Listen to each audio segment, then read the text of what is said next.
Sound lingers.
Intercepting sword technique. Intercepting sword technique.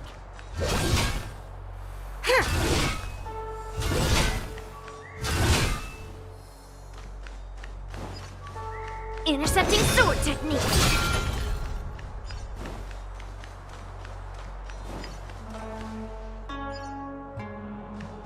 Intercepting sword technique. Metal, let's go.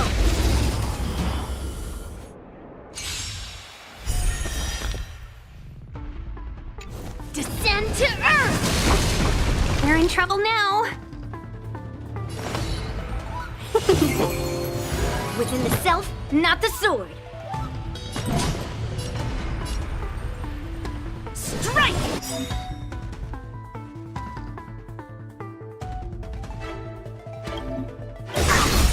Melt! I'm okay. Lead through clouds!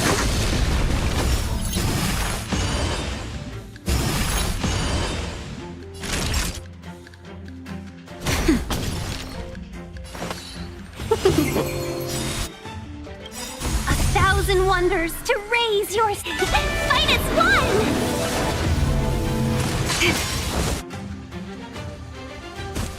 Yes, you! Right on time.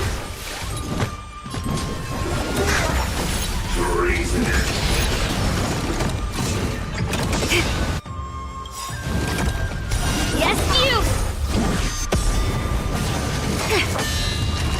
Descend to Earth! Welcome, customers! Melt! Yeah! Nap time. Shivering mountains! Right on time.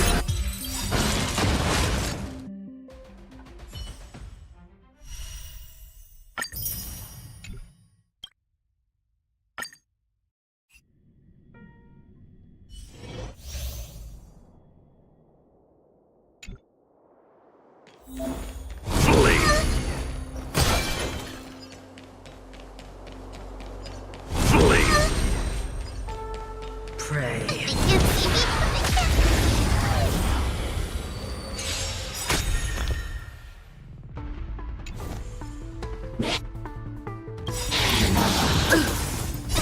Don't come any closer! Fiends or devils, I'll crush them all! The redemption. Judgment is here. Enemy data secure. Net markers activated. Time for a good old counterattack. For your sins.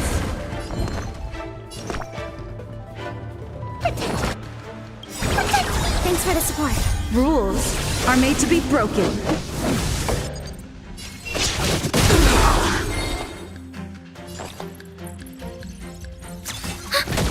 Let's go. Prayers won't help you. Retribution. Get them!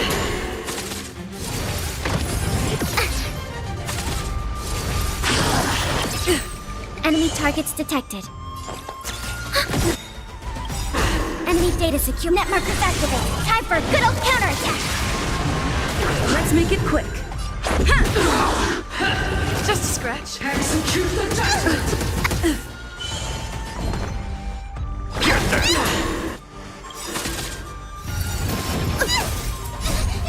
Fiend or devil, I'll crush them all!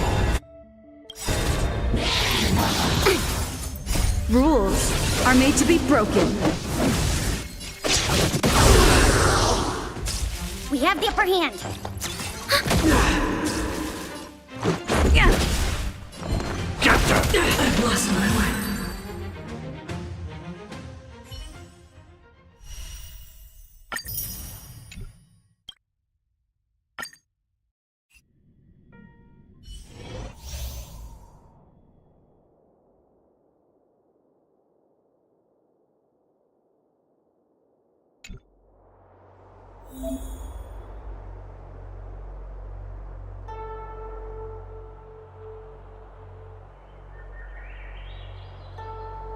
Yield.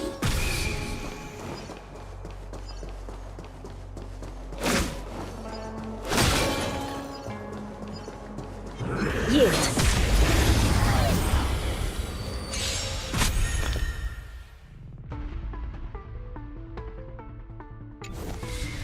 The smell of sin. I shall be the judge. By the will of the Ten Lords' decree, hereby ordained.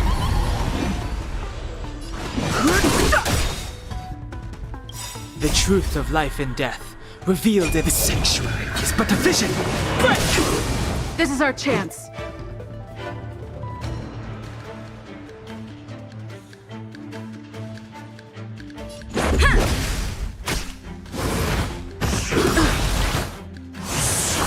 I've no interest in conflict.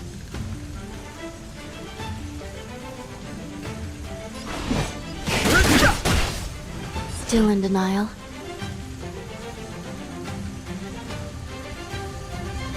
Rules are made to be broken. Recount. Let's go. Fighting is meaningless.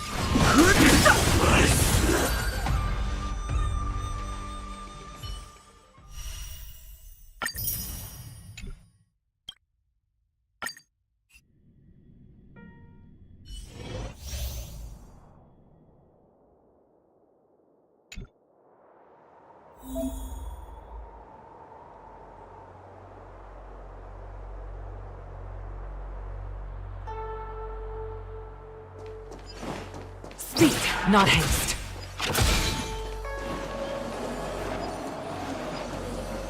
What's that?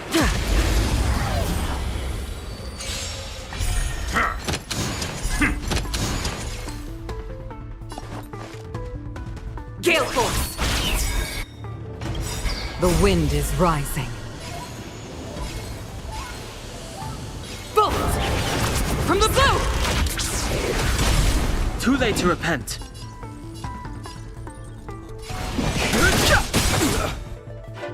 The truth of life and death, revealed in the sanctuary, is but a vision.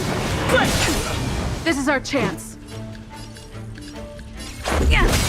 As easy as that. Rules are made to be broken.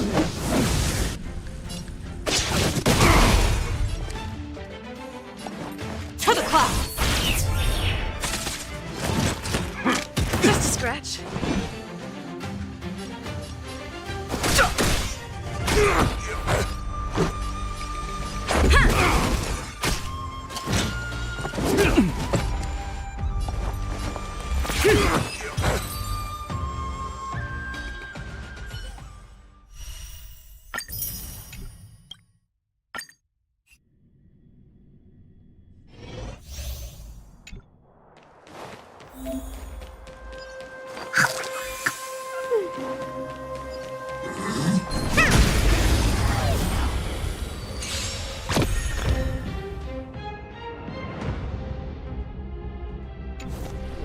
We're in trouble now.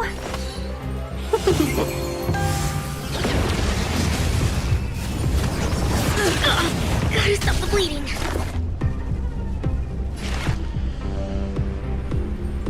Deep breath. Much better. Yeah. Welcome, customers.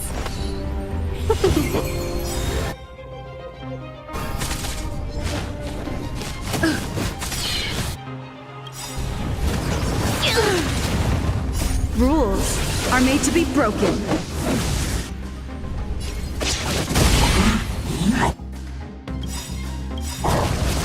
A thousand wonders to fight as one! To travel far away.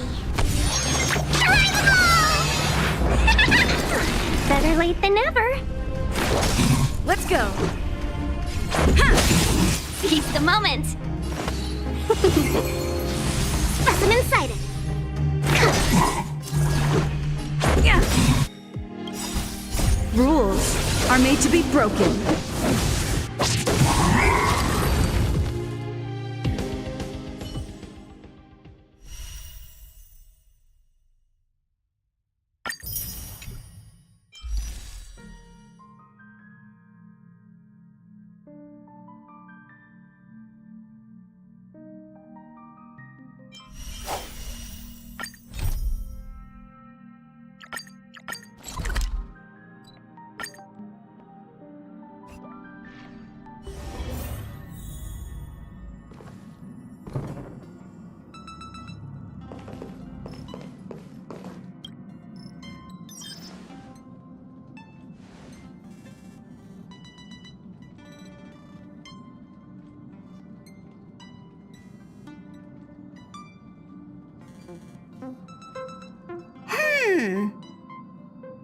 Phew. What's that, Pom Pom? Just got a message from the Xianzhou La Fu. Looks like it'll conflict with our original schedule.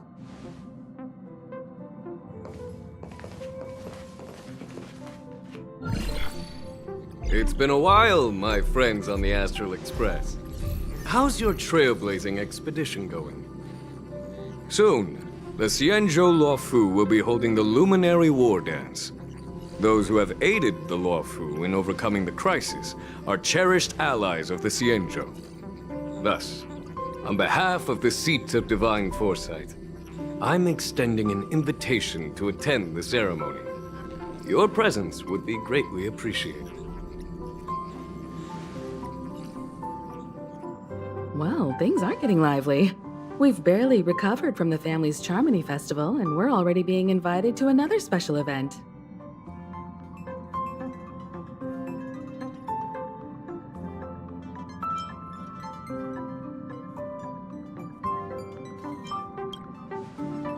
Why not think about it this way? Our trailblazing expeditions are turning into blast expeditions, where we eat, drink, and play wherever we go. Blast? Expedition? Yeah! Wherever we go, we eat, play, and have a blast! So we should leave March behind to take care of the Express? Hey! That's not what I meant! I'm all for some fun! I just hope there won't be any surprise party crashers, like Friday or Saturday. The Xianzhou Luofu has recently overcome a crisis. By holding the war dance, they're demonstrating to everyone that they've returned to a state of peace and safety. But that's what everyone said before we went to Penacony. You'll be totally safe under the family's protection. No need to worry. The War Dance is not like the Charmony Festival with all its hidden secrets. It's just a festival to honor the Rainbow Arbiter and the Cloud Knights, who fought against the abominations of abundance and protected the Xianzhou ships. Aside from Starskiff performances, it's mostly martial contests. Nothing too different from the Taiki and Roboball contest we've seen before. What do you think, Himiko? Since we've accepted Miss Black Swan's proposal, we should probably head to Amphorius for refueling. There's certainly no rush. This trailblazing expedition is quite unique, and the Express needs to be fully stocked and prepared before moving on to the next stop. With Madame Herta's help, I was planning to deliver some Leviathan fossils from Kalinga Abyss to Ron May, member 81 of the Genius Society. It could earn us some favors before we set off. However, it may take a few weeks. Aw, so that means we're not going to the Lawfu.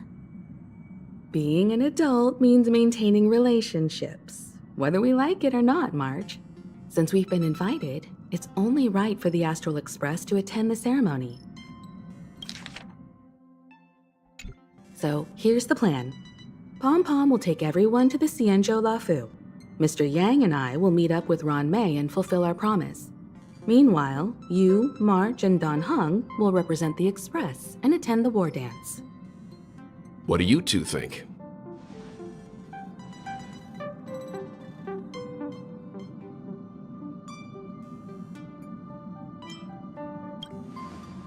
Himeko and Mr. Yang will be busy with serious research.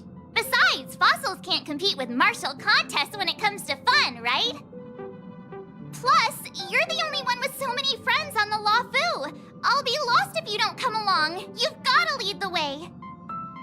Now that everyone's on board with the plan, it's time to warp to the Xianzhou Lawfu.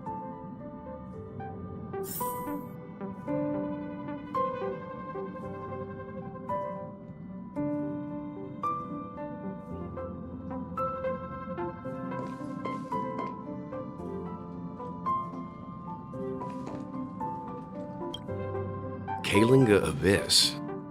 What does she expect to find there? Current research on the Leviathan merely proves how little we know about such life forms. That's why geniuses are interested in that field. Science is all about uncovering the unknown.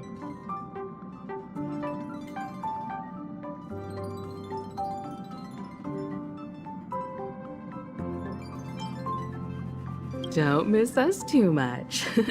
If I stumble upon some cool Leviathan fossils, I'll bring a few back as souvenirs for you.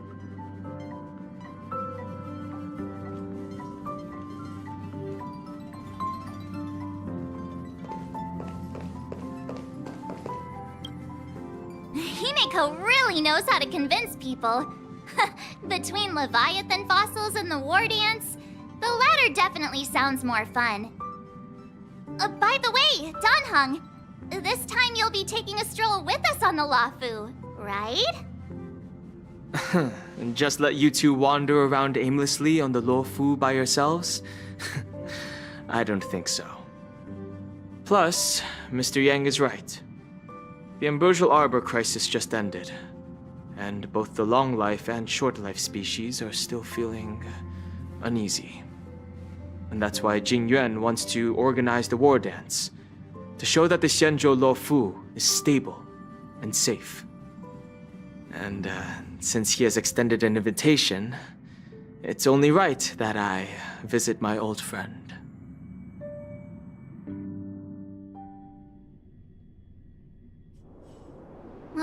Coming back to this place brings back so many memories, you know?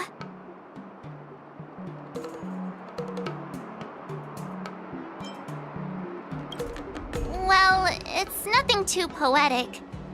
I was just thinking about all the twists and turns we went through when we first arrived at the Xianzhou ship. This time, we're not being forced or enticed or chasing after wanted criminals. And we didn't have to sneak in through the cargo dock. This trip has been incredibly smooth. Quite unusual, I must say.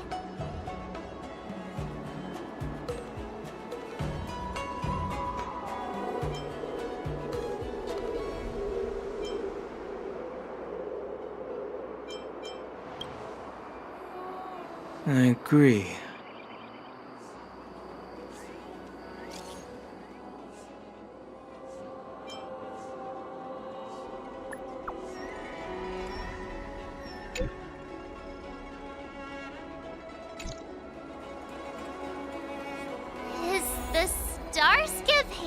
always this crowded? Oh, there's so many people here. I can barely hear anything. Yanqing said General Jing Yuan sent him to welcome us. But where is he? Let's wait for him in front of the loom. It's the most prominent landmark on the dock.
Hey, you guys! Hold on a moment. Did they just call us? Look at their outfits. They're from Penacony, right? Are you familiar with the Xianzhou Luofu? We know a little bit about it. What do you need? We're from Penacony. Maybe you've heard of it. We came to this ship to gather interesting materials for making dream bubbles. Oh, we just left there. Oh, talk about coincidence. That's great. Do you know any must-see attractions on the Luofu?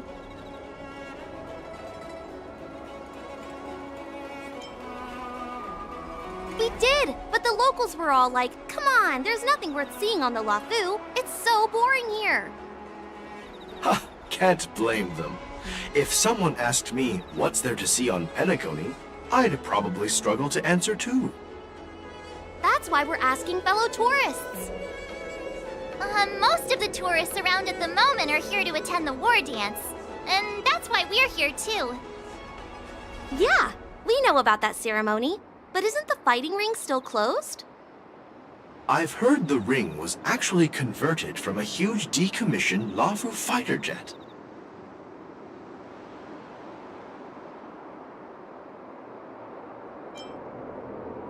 The Radiant Feldspar is bigger, I guess. But for now, all we can do is wait until the war dance starts in a few weeks before we can board it. We've still got work to do, so we can't just sit around waiting for it to start. That's why we're asking you about some must-see attractions. We're looking for unique experiences that you won't find on Penacony. Our clients love these kinds of dream bubbles the most. You're the expert here. Give them some suggestions.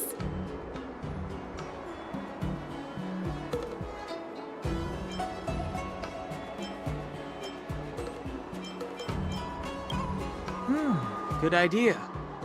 The everyday vibe of the Aurum Alley is a rare find on the planet of festivities. Everyday vibe. Yeah, our clients have had their fair share of adrenaline-pumping dreamscapes. Maybe something down to earth would touch their hearts. Thanks for the suggestion. We'll head to the Aurum Alley to gather materials. Maybe we'll run into each other there in a couple of days. Look, Yanqing's here. Really? Let's go catch up with him!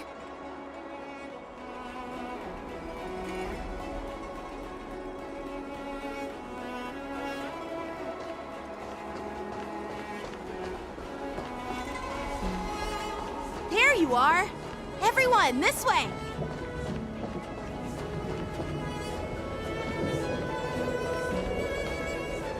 Hey, everyone! It's been a while. It doesn't feel like it's been that long since we last saw you. But, Yanqing, are you? What's up, Miss March? They say kids grow up really fast. Yanqing, Are you a little bit taller than before? We've only been away for a few months.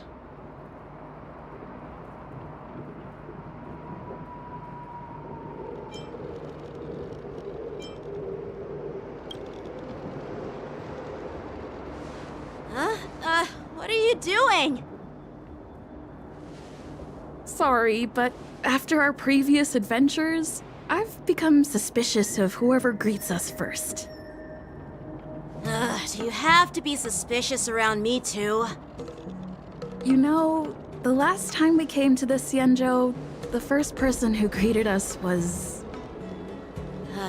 I get it. Better safe than sorry. Seriously, I've never seen the Luofu so lively before. I was a bit worried that holding the war dance right after the Ambrosial Arbor crisis might be too soon.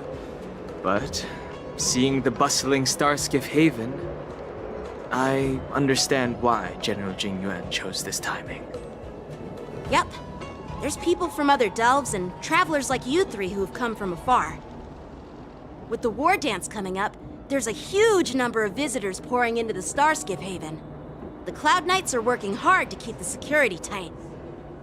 The General said this ceremony would help the Xianzhou Luofu recover from the crisis. It's a way to showcase our martial spirit, reassure people, boost morale, and attract visitors from other planets to promote trade and peace.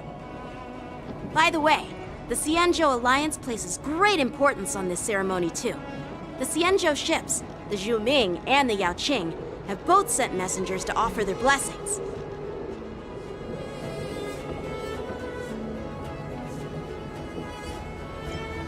Yeah, the Xianzhou Yaoqing is a major force in hunting down abominations, and is always engaged in conflicts across the cosmos.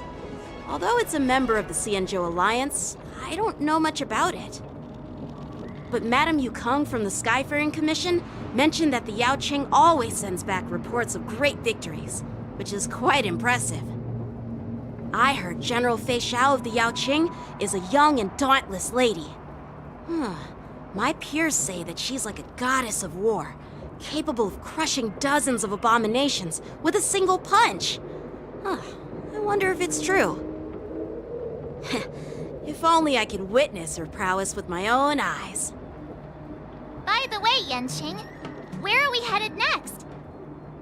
I'm sorry for talking your ear off.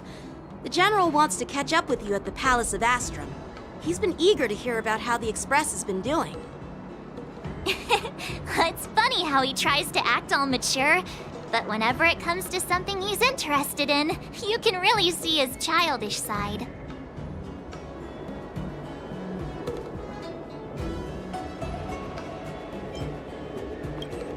I agree.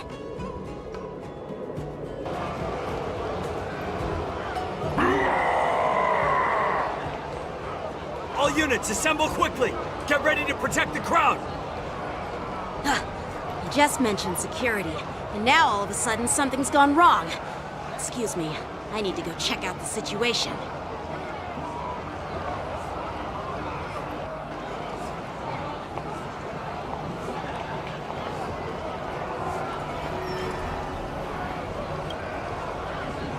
Hey, what's that supposed to mean? We'll go with you.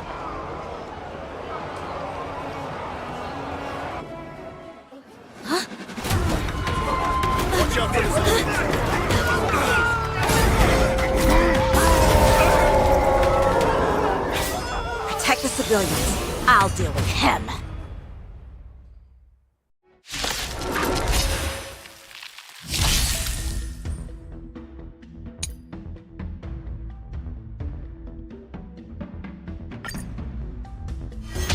Borison? Why are there Borison here? This ends now.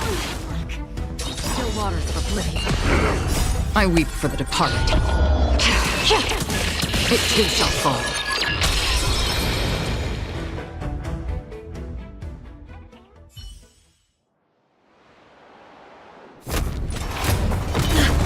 Not good.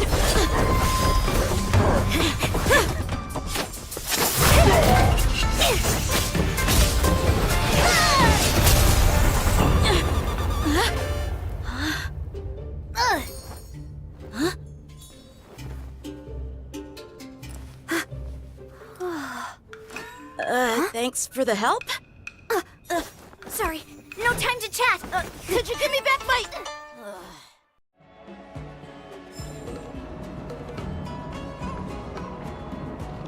An ancient game to make your brain feel brand new. Celestial Day. An ancient game to make your brain feel brand new. Celestial Day. Yeah.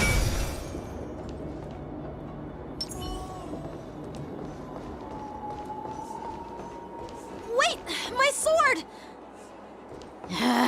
Let's just get down to business first.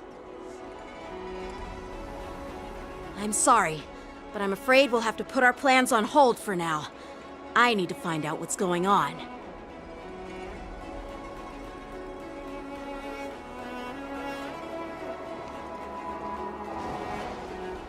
While we appreciate your rescue, my Xianzhou friends, don't you think it's a bit too much to detain us and our cargo? Sorry, but we've been ordered to detain you and your cargo for inspection until we figure out the source of the attack. Once we're done with the formalities, we'll let you and your cargo go. Oh, but this shipment isn't even meant for the Luofu, and it's IPC's patented technology. Who do you think you are to conduct an inspection? According to the protocol, all cargo arriving on the Luofu must go through inspection. Oh, but we didn't officially enter your dock at all. We just sought refuge in your dock because we were attacked by the Borisons. Looks like this argument could go on forever. Let's not get involved in a heated dispute that won't lead to a resolution.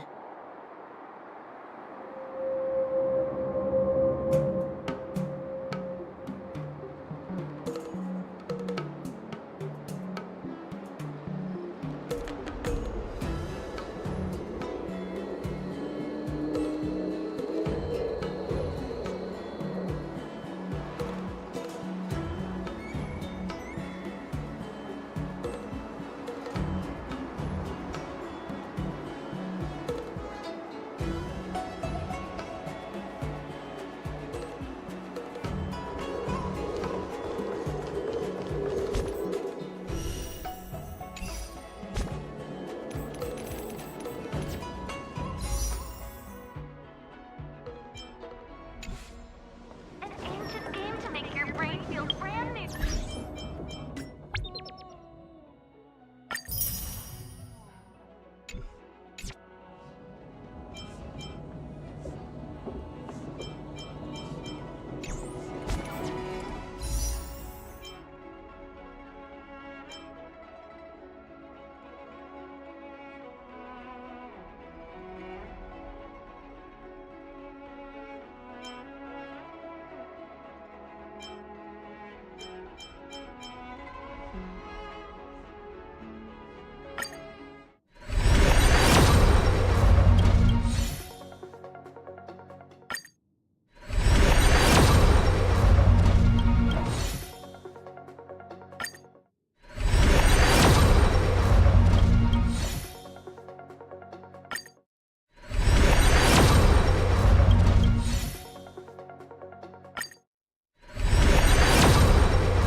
Who's in charge here?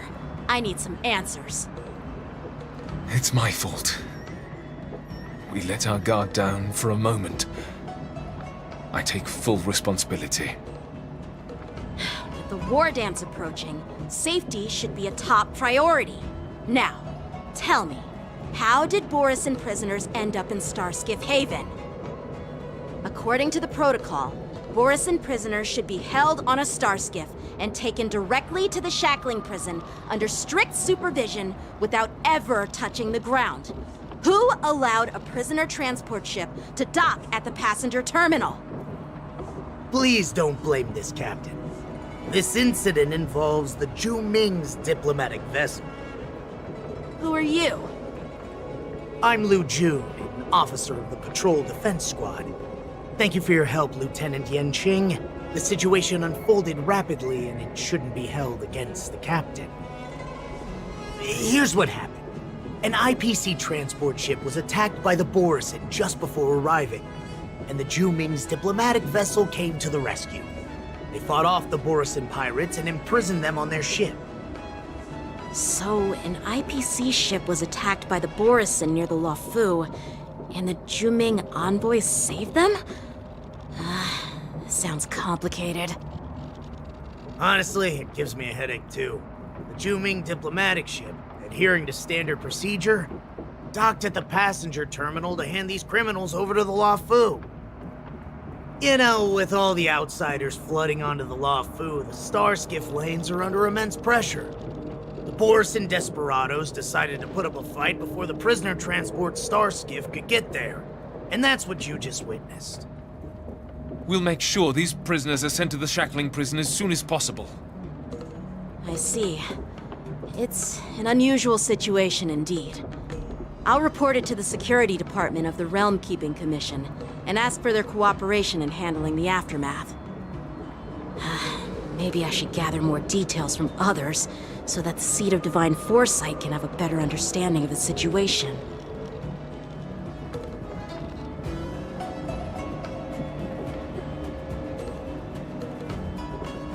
Oh, you look much maturer now, Yanqing. Please don't tease me, Miss March. The situation on the Xianzhou before the war dance is like a calm lake that can be disturbed by even the smallest pebble, capable of generating far-reaching ripples with even the slightest disturbance. What are those people? I mean, those monsters we just dealt with?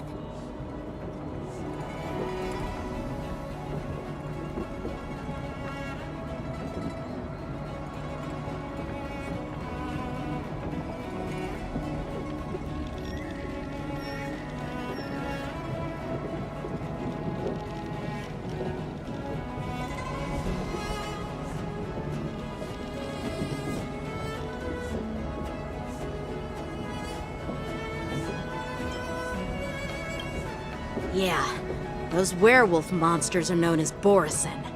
They are abominations of abundance, and we've been fighting them for a very long time.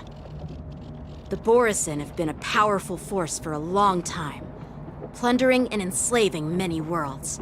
The threat they pose is just as terrible as the Swarm disaster, and the Alliance even had a fierce war with them 3 decades ago. Their presence has faded over the years, but who would have thought? According to that officer, they attacked an IPC ship near the Xianzhou Luofu. Such a brazen attack seems quite unusual to me. Yeah, that's what I find strange too. It seems like the IPC and the Borisin have some serious grudges. Well, enough with the chit-chat. The General wants me to take you to the Palace of Astrum. I'd love to chit-chat a little longer, but there are some things that can't be left unchecked. Is it a serious matter? Maybe you'll need our help in hunting down the Borisin? Thank you, but it's no big deal. By the way, that young lady who just appeared, she took my sword. I'm thinking of filing a lost property report at the Realm Keeping Commission to see if I can get it back. I doubt she did it on purpose.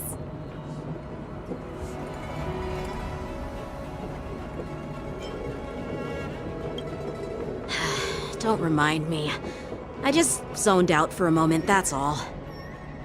All right, let's not keep the General waiting. Don't worry. There aren't many people out there with that kind of talent. It shouldn't be too hard to find her.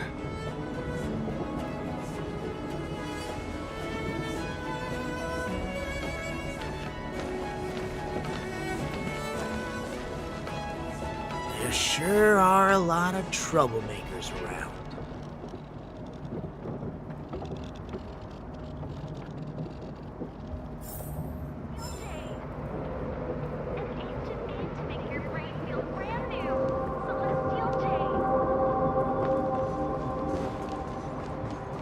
success and failure.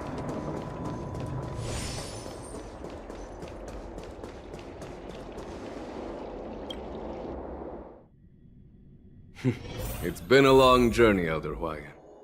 Thank you for your presence. Don't mention it. Thank you for taking the time to welcome me.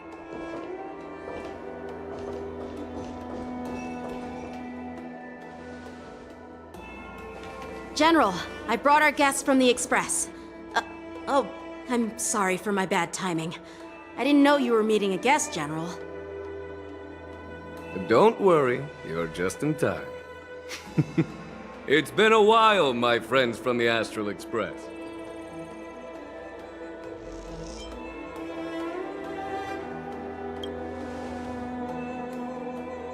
Oh. Well, it's an honor to be in your dreams, my friend. Allow me to introduce you to General Huayan. He's the Arbiter General of the Xianzhou Zhuming, known as the Flaming Heart. No need to be so formal. I'm just a tourist here, no different from other tourists who've come to attend the ceremony. Elder Huayan is not only one of the Arbiter Generals, but also the Furnace Master of the Artisanship Commission. Besides his martial skills, he excels in forging various weapons. Such talents are unique, even among the Arbiter Generals. Be it Arbiter General or Furnace Master, these are merely titles given to me long ago. I've retired several times already, but with the current change in circumstances, the Marshal has called me back to duty, and I had no choice but to answer the call. Well, in the end, I'm to blame. Living such a long life naturally brings its share of disapproval. It's an honor to meet you, General Huayan. It's my honor to meet you, General Huayan.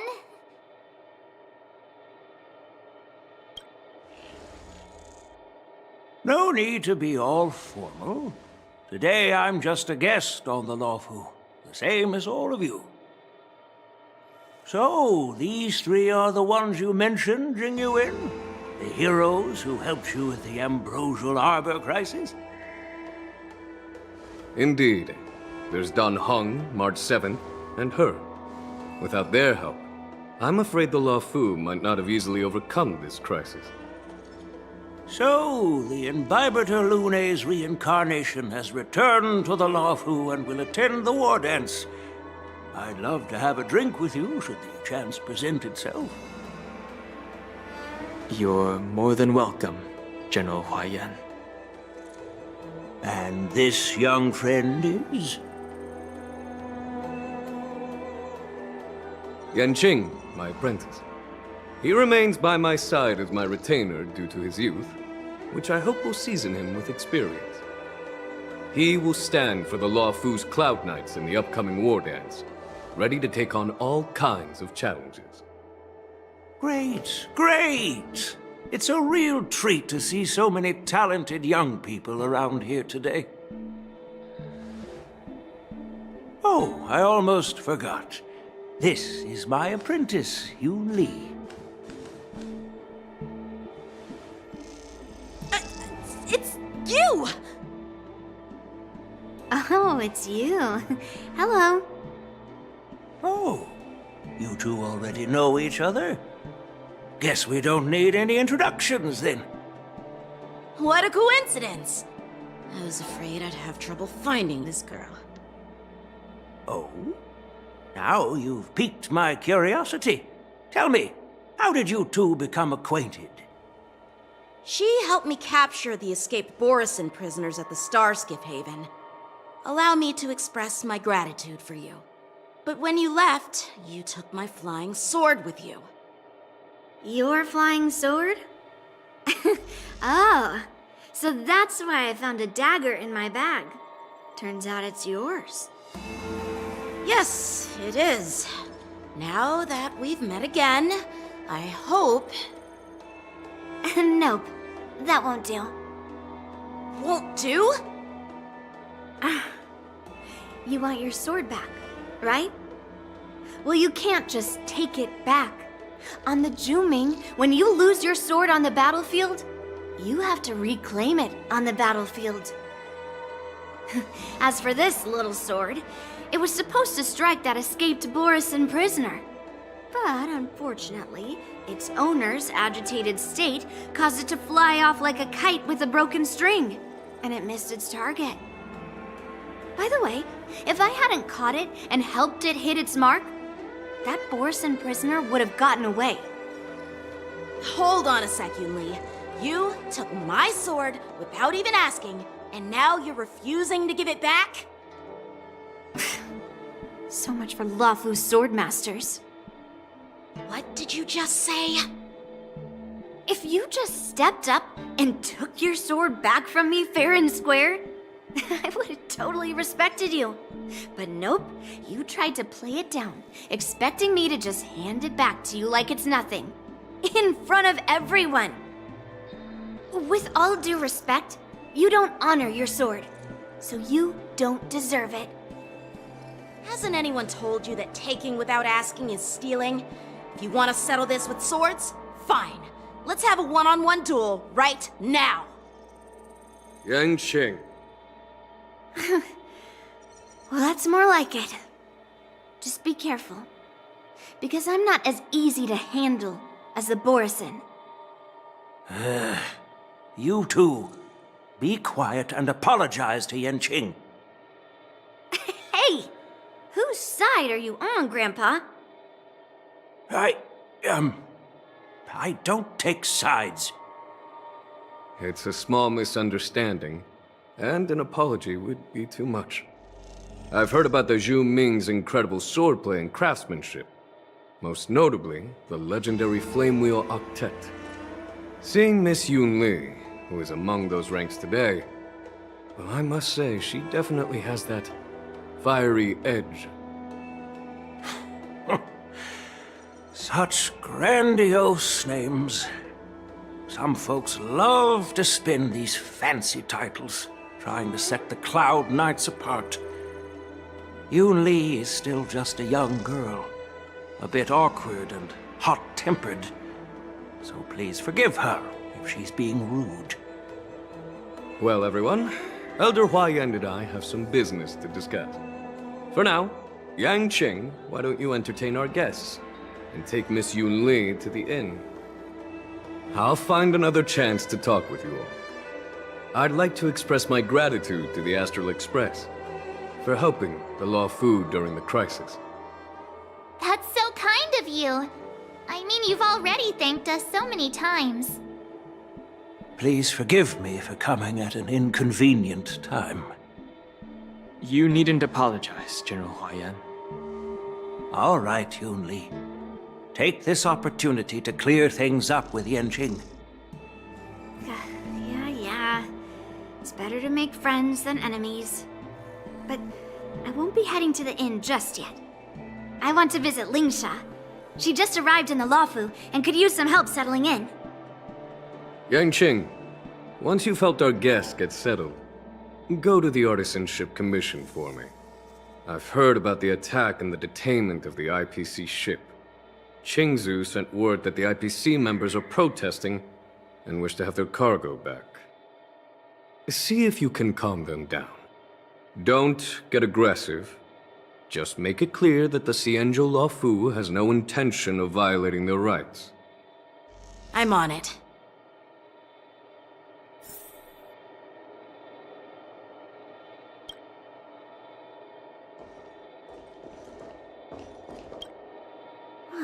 This trip is totally worth it. Compared to the Zhuming, the Luofu is so much livelier. But it's a shame the Luofu swordmasters don't seem that great. Glad to meet you too. Are you here to participate in the war dance? Of course. To honor martial arts, the Cloud Knight's Ring is always open to outsiders. If you can defeat the ringmaster selected by the Xianzhou, you'll not only win rewards and prizes, but also be making... Sounds tempting, doesn't it?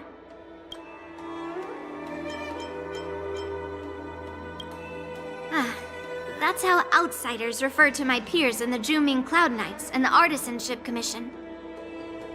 We all train under Grandpa's guidance, learning the art of craftsmanship and swordplay. That's how we got that title, I guess. Just don't mention it in front of Grandpa. He always says that empty titles bring pointless challenges and conflicts. We Juming Sword Masters pride ourselves on the success of the group over the individual.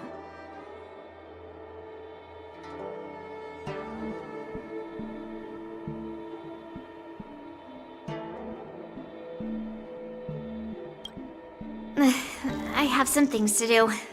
Besides, little Yanqing doesn't seem too happy about me tagging along.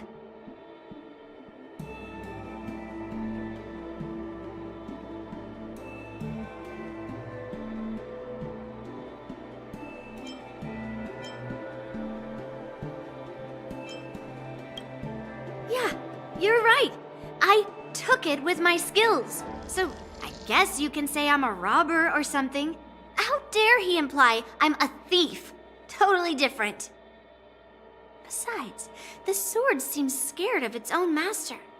I'd like to ask him, you claim to cherish your sword as your life, yet you don't even recognize the state it's in right now? I didn't intend to keep his sword. I was planning to take this chance to return it to him. But now, I've changed my mind. I'll give that poor flying sword some proper maintenance. I won't consider returning the sword unless he learns how to say please, hello, thank you, and sorry. So he can forget about it for now.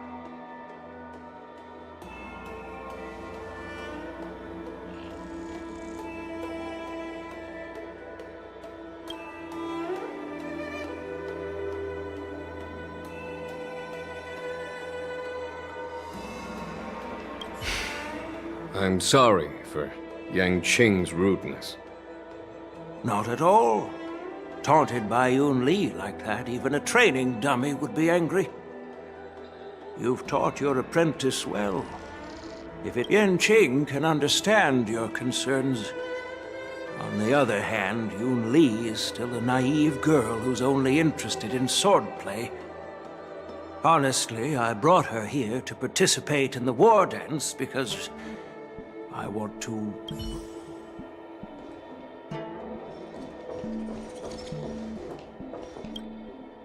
This is the report Qing Zhu just sent me. Let me take a look.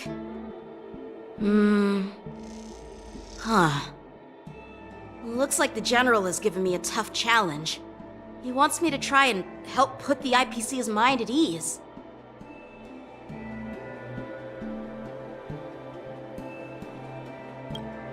Well, it's not exactly a test. As Cloud Knight officers, we not only learn the art of war and martial arts, but also occasionally have to handle diplomatic disputes. It's just, you know, talking things out isn't as straightforward as duking it out with weapons on the battlefield. This is especially true when you're up against the IPC, with their non-stop corporate babble. Well, let's not worry about that for now. Shall I take you to the inn?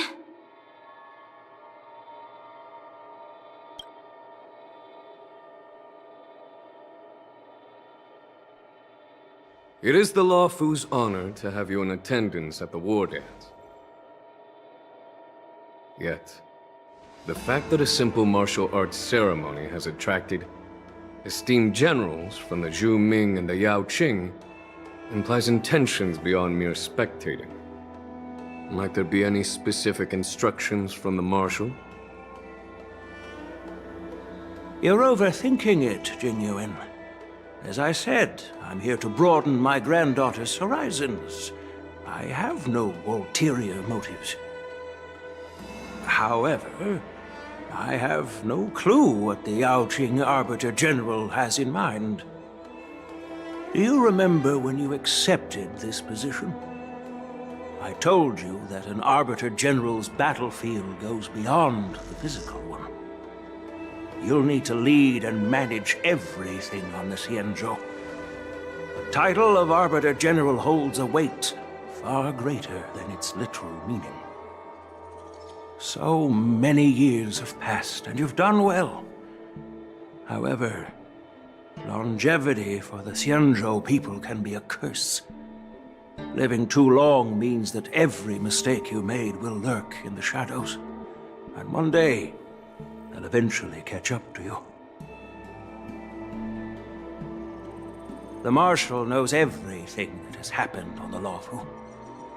As for the Merlin's Claw of the Yaoqing, she has come specifically for you. Speaking of which, why hasn't she arrived yet? They say the Merlin's Claw strikes like lightning. Being late isn't her style. That's not true, General Huaiyan. She's been here a while, but I'm sure you've heard of her unbridled nature. As soon as she disembarked from the star skiff, she mentioned having something to attend to and simply disappeared. You must be the messengers from the Xianzhou Yaoqing, I assume. We are Jiaoqiu and Moza, retainers of the Merlin's Claw. It's an honor to meet you in person, Arbiter Generals. Now this is interesting. A guest who doesn't come to visit but sends a message instead. What does she mean? Tell me, what could be more important to her than coming here? Master heard about a spectacular view in Scale Gorge Waterscape. I believe she went there to enjoy it. A spectacular view? Ha! Did you hear that, Jingyuan? This person is being sarcastic. Please do not misunderstand me, General Huaiyan. I was simply stating the truth. Master thought it would be inappropriate to keep you waiting, so she sent us here. Once she's finished with admiring the scenery, she'll personally come and apologize to the both of you.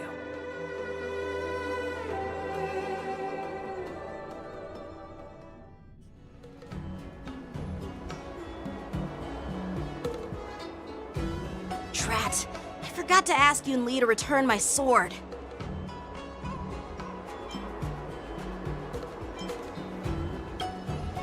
No need to bother. The Zhuming envoys won't be leaving the Luofu anytime soon. I'll ask for it later when we meet again. By the way, I don't know if it's just me, but the general seemed a little reserved. Could it be because of Elder Huaiyan's visit? Reserved? Really? Maybe I'm just overthinking things. No, you're not. When I entered the Palace of Astrum, I realized that the messenger from the Xianzhou Zhuming was actually the Arbiter General himself.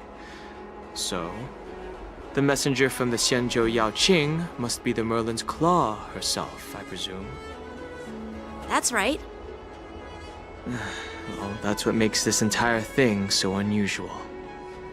What's so unusual about it? They simply received an invitation from Jingyuan, just like the crew, right? The war dance is just a small festival. And now we have 2 Arbiter Generals from other Xianzhou ships here. I'm afraid they're here for something more. Maybe they've come to hold Jingyuan accountable for the Ambrosial Arbor crisis? Hold him accountable? Come on, didn't the Luofu fall victim to the disciples of Sanctus Medicus and the Antimatter Legion? Why would they blame the victim? Donshu's rebellion and Ventilia's scheming are merely one side of the story to the other Arbiter Generals of the Alliance. Only a single piece of incontrovertible evidence remains, creating an endless source of potential complications. The Ambrosial Arbor. Yes. It's undeniable that the plague mark, which was subdued by the Xianzhou Luofu, has resurfaced. But was it really a conspiracy instigated by the Antimatter Legion? Or does it indicate a traitorous intent from within the Luofu, implicating Jingyuan himself? Once the spark of suspicion is kindled, it proves hard to extinguish.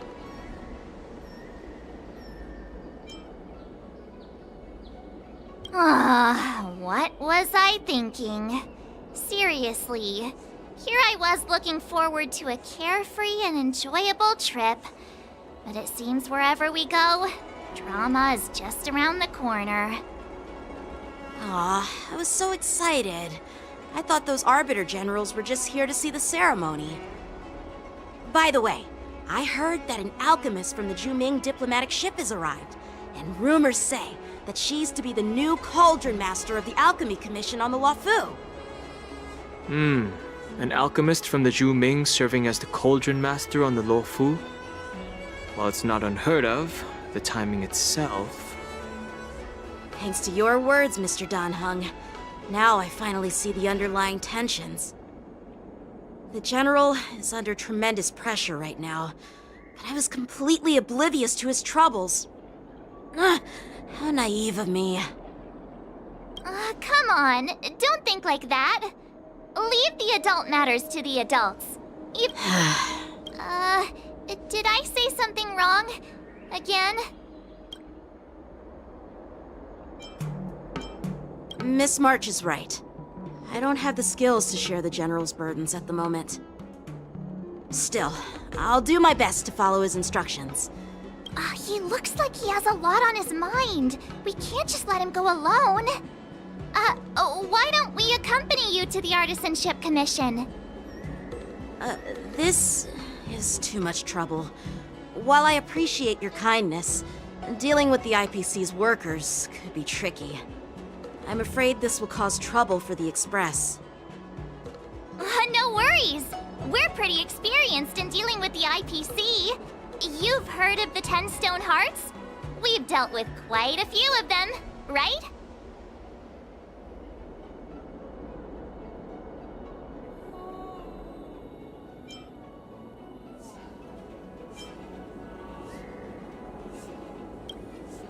What's with you turning into a scaredy cat?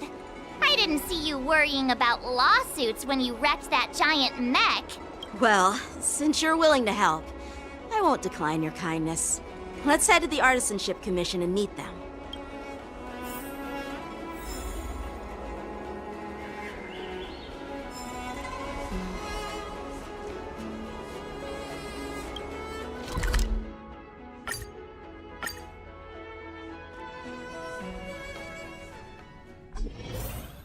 Can I really reason with you Xianzhou people? I think I get it now. In your words, this is called looting a burning house, right? But I am trying to reason with you here.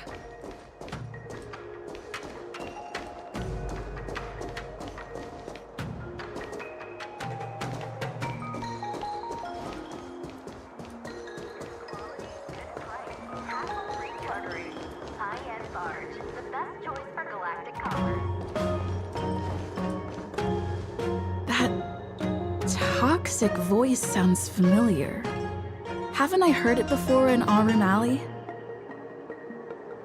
You know what? This isn't my first time dealing with the Skyfaring Commission. I can handle your unreasonable ways. But straight up snatching IPC cargo, isn't that going a bit too far? Just as I've said it many times already. Once we've inspected the cargo and completed the security check, you can be on your way. Is there something wrong with your ears, or is it just your brain? I'm hearing you loud and clear. I'm thinking clear. And my answer is crystal clear. Not a chance. Keep detaining my cargo, and I'll file a complaint directly with your general.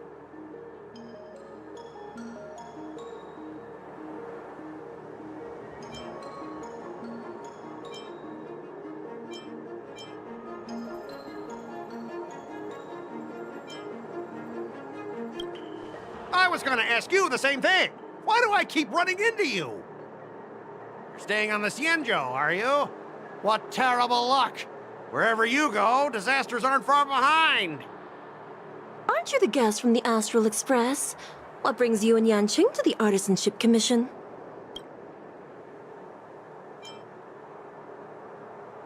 trouble caused by the IPC? I'd say it's caused by the Skyfaring Commission. Looks like you've met this IPC worker before. I'm not sure if that's a good or a bad thing.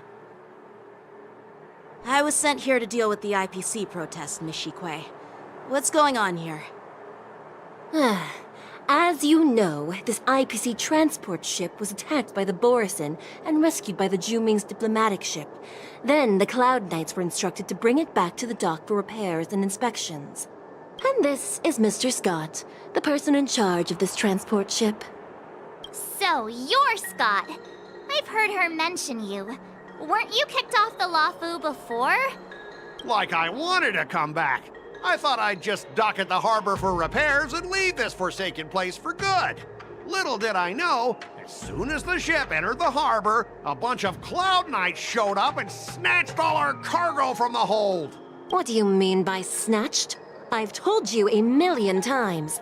It's a security check. Then why did you bring the cargo to the Artisanship Commission? Listen here. Firstly, the Skyfaring Commission detected dangerous items that could possibly be weapons in your cargo hold. That's why they called me here, to double check. Secondly, where the heck did you get the idea that I'm a shady craftsman? Even if there are dangerous items, what do they have to do with you? It's not— But you'll have to stay in the port for several days before your ship is repaired and you can take off again. I understand, but we don't need to disassemble the cargo if it's just a security check, right? In most cases, we don't. However, our scans discovered that the cargo doesn't only contain machinery, but also some substance that resembles biological tissue. Biological tissue? Does this crate contain living things? I'm afraid we'll need to wait for the Alchemy Commission for further confirmation. In any case, according to our regulations, we need to unseal one of the crates for further examination. But this IPC specialist has been hindering us on the grounds of patent secrecy. The Alliance's regulations on biological products are very strict. Without further inspection, there is no way for the Skyfaring Commission to release the cargo. Oh, really? Fine! If anyone lays a finger on that shipment, they'll have me to deal with. It doesn't matter if it's mechanical or biological. It's none of your— This Mr. Scott seems stubborn and difficult to persuade. Honestly, I really don't want to have a vicious confrontation with the IPC.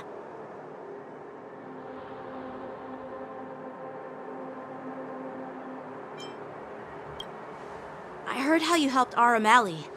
The IPC representative back then was Mr. Scott, right? Since you've dealt with him before, it looks like I'll have to rely on you again. What are you guys whispering about over there? Just hurry up and give us back our cargo.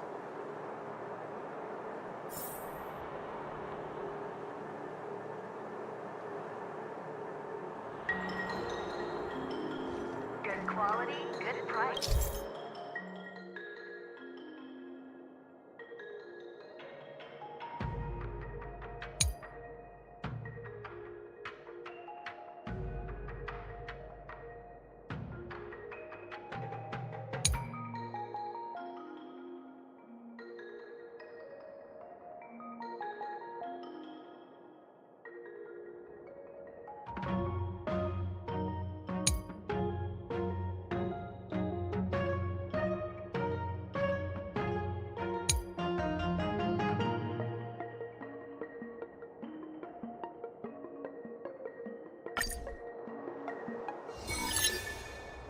As I recall, this guy won't listen to reason and can only be persuaded with intimidation.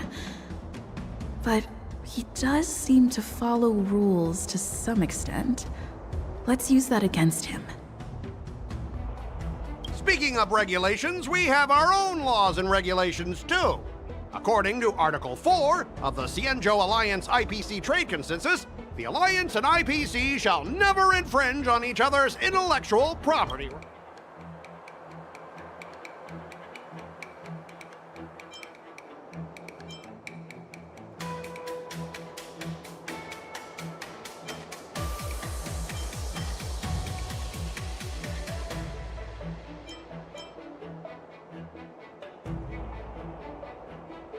Hey everyone! Meet my old friend Scott. He's very talented, especially at imitating animals. Stop it! Let's focus on the business at hand! What's the point in dragging up the past? Oh, you're amazing!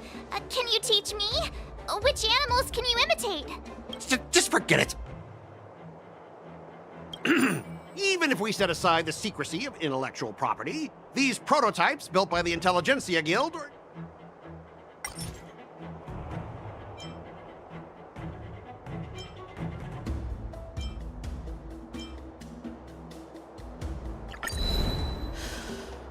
Your logic is too confusing for anyone to follow. Maybe you should learn the art of communication from a monkey before you continue spouting nonsense?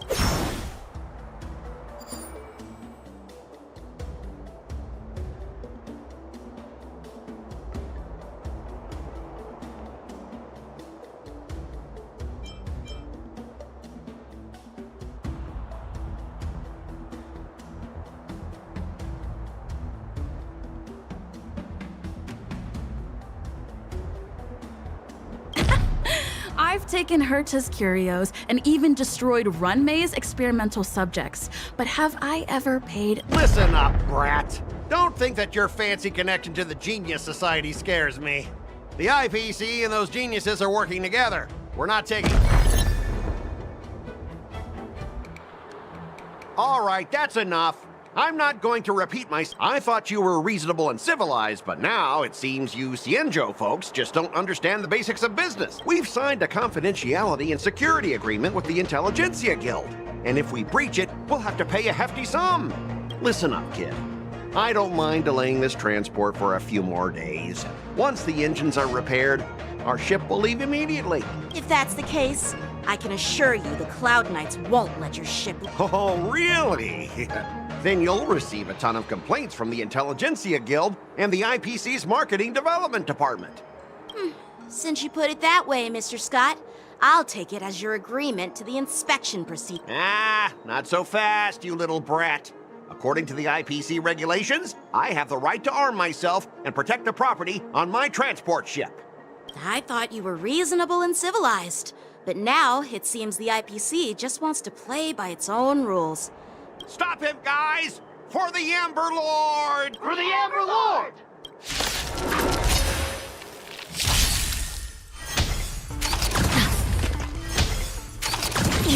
On the still waters of oblivion, ill fate descends. Together as one. Human creations. Didn't hurt. I weep for the departed. It too shall fall.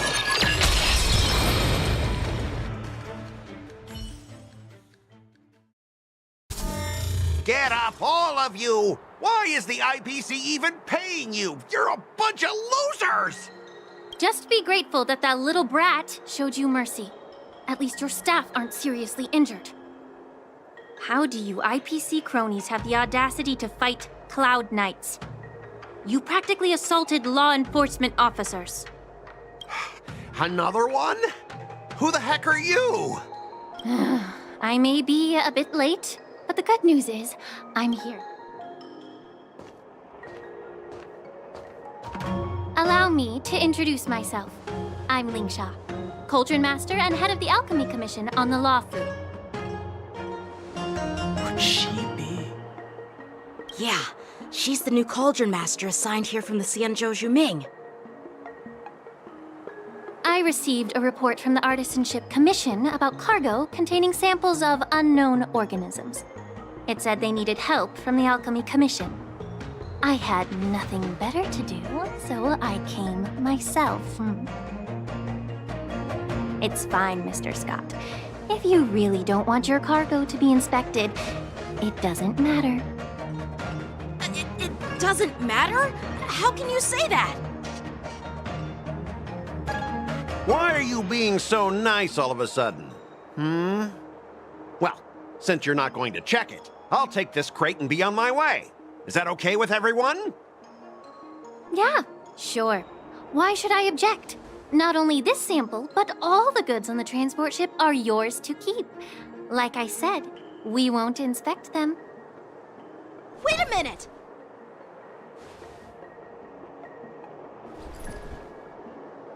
Well, that's more like it. If only the young displayed a more reasonable attitude, we could have sidestepped that altercation just now. Our ship will leave in a few days once the engines are repaired. Your ship can leave whenever you want, but I'm afraid I can't say the same for your cargo. According to the import and export regulation signed between the Xianzhou and IPC, all biological shipments can only leave the port when they have confirmed to be of no threat, or when all biological activity expires. Since we can't determine if your shipment is safe for the environment, I guess we'll have to wait for its biological activity to expire. Let me check the previous cases. Normally, it'll only take around 47 star calendar years. Only 47 years? Why so surprised? You're still young and full of energy. I'm pretty sure you'll live a few more decades. Have some confidence in yourself. Ha! Typical of a long-life species. Your words are dripping with sarcasm. While you may not care about time, I do. I'll be demanding double compensation from the Skyfaring Commission for every minute wasted. Sure thing, Mr. Scott. You seem pretty confident that your career and life will last long enough to witness this victory unfold.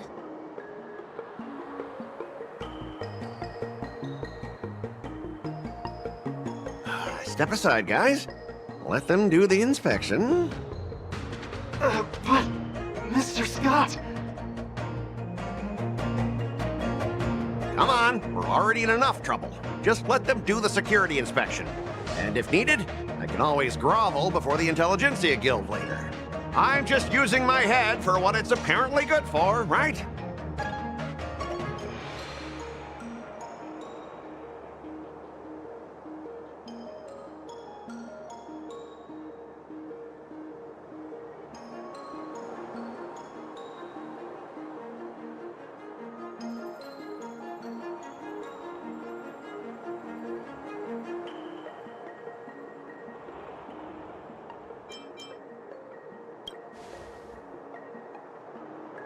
Well, honestly, at least you're not as annoying as that woman. Just get on with the inspection. Don't act all chummy with me now that you've got your way. This lady is really something else. Is this the IPC product? Listen up. Any damages caused by inspections will be filed with the IPC.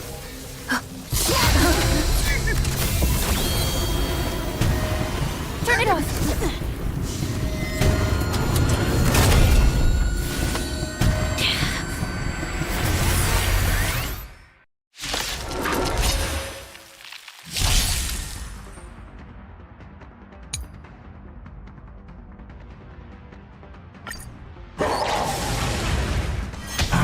Oh, how unexpected. That was a surprise. Time to say bye. Boom. Destined for oblivion. I weep for the departed. It too shall fall. Ill tidings manifest. Converge and awaken. Detecting damage. On still waters of oblivion. Up and relax. Beneath the waters lies an endless abyss.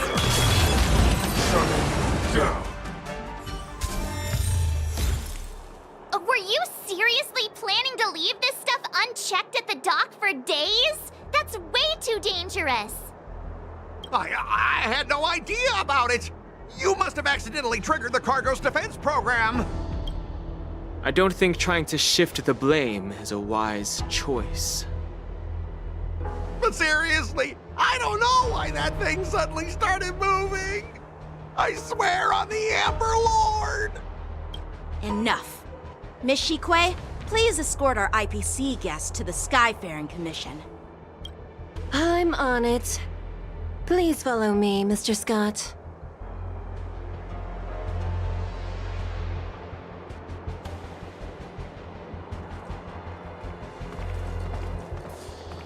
Gentlemen, our preliminary inspection shows that there is indeed hidden biological tissues inside, just like the craftsman feared. I can't even tell if it's ingenium or biological in nature. The core of this device is what they call wetware in industry slang. To put it simply, this machine operates with a kind of biological nerve as its control center. I'll take some samples for the alchemist to analyze and figure out where the biological tissue comes from. Why would the Intelligentsia Guild use such unethical technology? Perhaps they're trying to create a new weapon? Whatever the reason is, it's probably why the Borisin attacked the ship. No wonder the IPC were trying to obstruct our inspection. I'll contact the Ten Lords Commission and ask the judges to come and give their final verdict on this. According to our rules, all prisoners and weapons involving dangerous creatures must be taken to the shackling prison for further sentencing. After all, it's the safest place on the Luofu. As for you, Mr. Craftsman, please go with the Cloud Knights and explain the situation to the judge.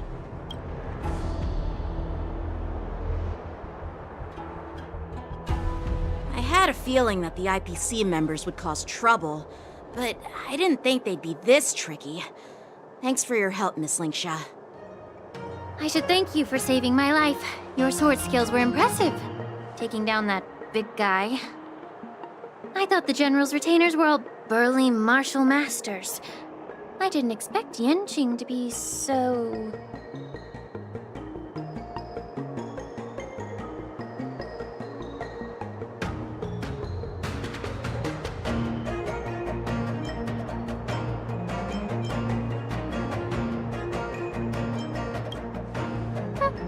Can't argue with that.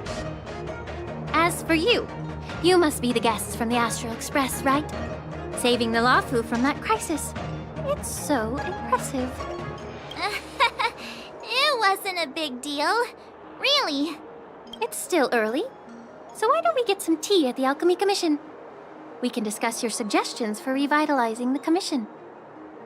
I'd be happy to accept your invitation. And you three are coming too, right?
I'm here.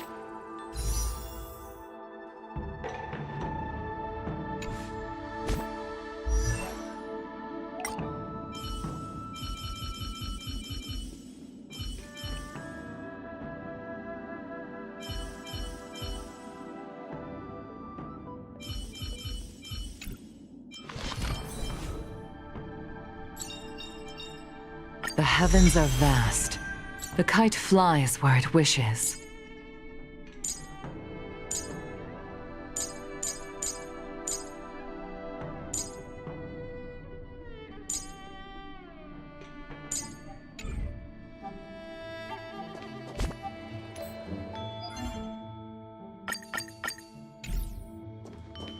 The news is spreading pretty fast. All these years, and the view of the Alchemy Commission hasn't changed a bit. The tides come and go, but the ancient sea remains the same. For us Vidyadhara, there's nothing more nostalgic than our homeland. You're a Luofu native, Miss Lingsha?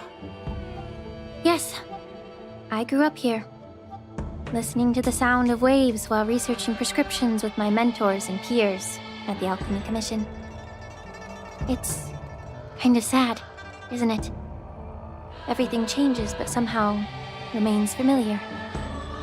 Just like you, Dan Heng, I traveled far from home, and now I've returned. Seeing the familiar scenery brings back a hint of nostalgia.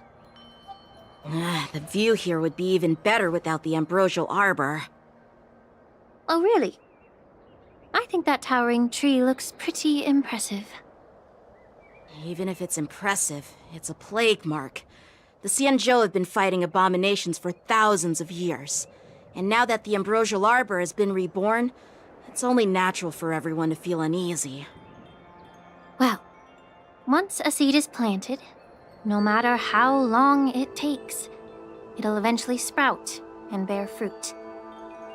In my humble opinion, the rebirth of the ambrosial arbor and the resurgence of the disciples of Sanctus Medicus were inevitable. The seed was already planted when the ancestors of the Xianzhou sought immortality.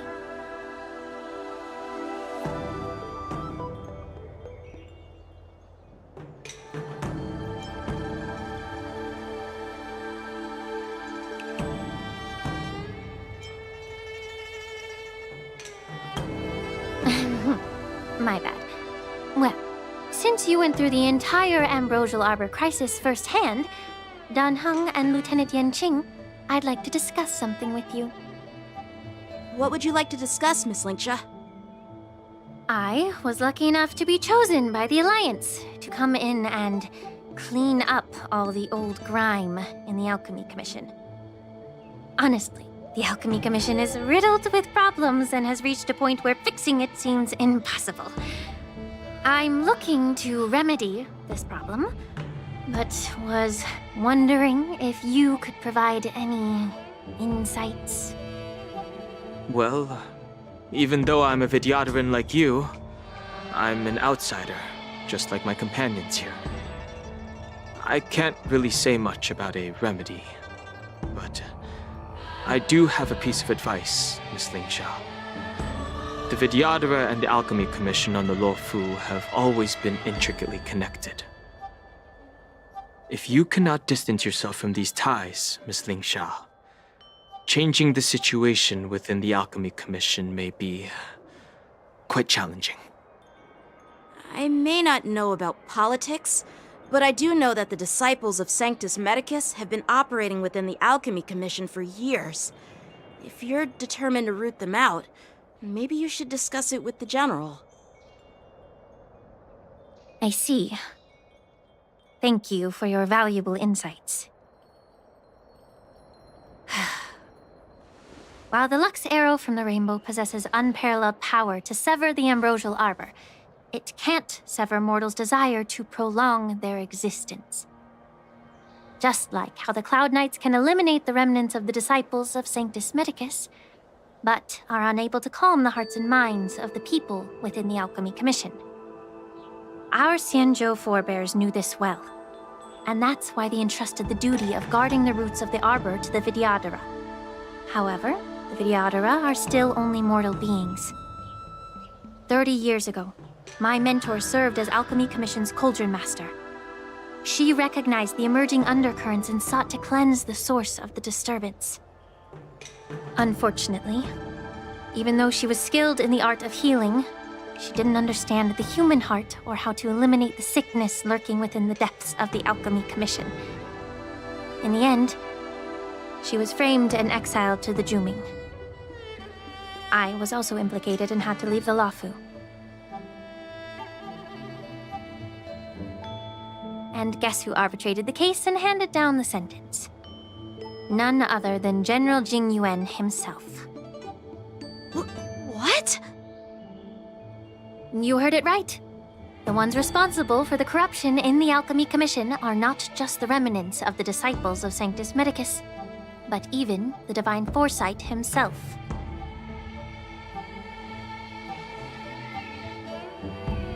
Alas, why is your face turning pale, Yanqing? Don't worry about it. I understand that when someone holds a position of power, they may sometimes have to make tough decisions. I won't hold any personal grudges against him. Besides, at our age, holding personal grudges is a luxury we can't afford. Lingsha, you're back! Ugh, I've been waiting ages for you.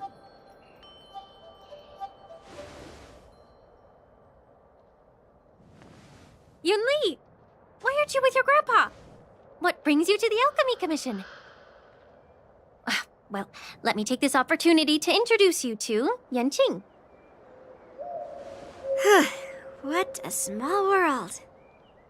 You stole my sword! Give it back! I see. Let's skip the introduction part then. Why do I keep bumping into you? Are you stalking me or something? Of course not. Unlike you, Miss Yunli, I have important things to take care of. You, on the other hand, seem to have all the time in the world to wander around without returning my sword. Grandpa used to say that a sword reflects its master. I talked to your sword, and it told me that you've been distracted. You hesitate when you should strike, and you struggle to stay calm when your sword is unsheathed. Now that I see you again, I realize your sword was right. It wasn't me who took your sword. It was you who lost focus. Do you really expect me to believe that nonsense? I've been taking it easy on you because you're a guest from the Juming, but you're not taking the hint. Don't people from the Juming know you're supposed to return what you've borrowed? Just look at this flying sword.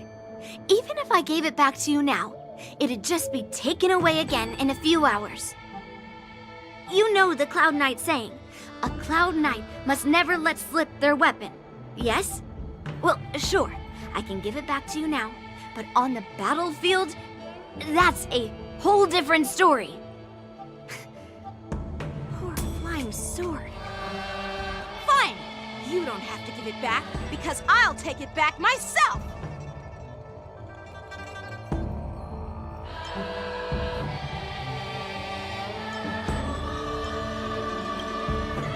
Between these two, who do you think is tougher? Don't get me wrong, I'm just curious. Get ready to separate them. It is my first day at the Alchemy Commission. A brawl is definitely not how I imagined celebrating it. Well, since you don't approve, I won't draw my sword here. I didn't mean it in that way. Since you've already drawn your swords, you'd be disappointed if you didn't get to test one another, right? I've received reports that the delves near the Alchemy Commission are still infested with abominations. Seems like my predecessors left quite a mess.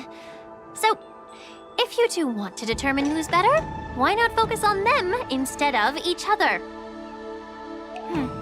Clearing out some abominations? Sounds boring. It's the Cloud Knight's duty to eliminate those abominations. You don't have to ask me twice, Miss Lingsha. I'll help you get rid of them. Oh, you think you're the only one who knows how to behave? If Lingsha needs anything, I'll gladly draw my sword and help her out. It's so heartwarming to see both of you being so sweet and caring. So then, shall we get going?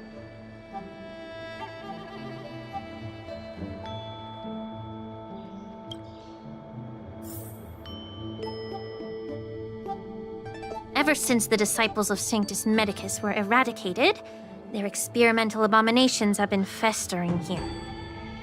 If you want a contest, I'll be the referee. The one who kills the most abominations within an hour wins. Lingsha, as always. You're still an expert in making unpaid work sound so noble and grand. It's for your own good, little Yunli. While you desire to compete against each other, I don't want to see either of you getting hurt. That's really thoughtful of you, Cauldron Master. So, are you both ready?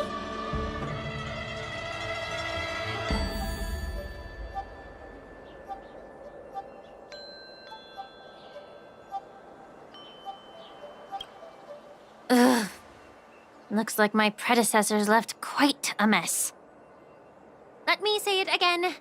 The one who kills the most abominations within an hour wins. Be careful when you draw your swords, and make sure you don't hurt each other. Can we start now, Lingsha?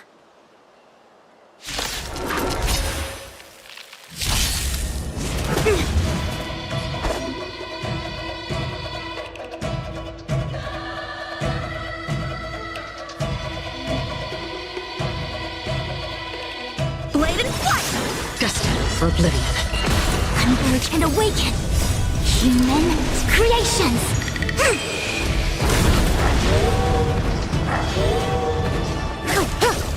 Strike with heart! I didn't expect someone who can't even hold on to his sword to actually have some skill. It too shall fall. Stand to earth!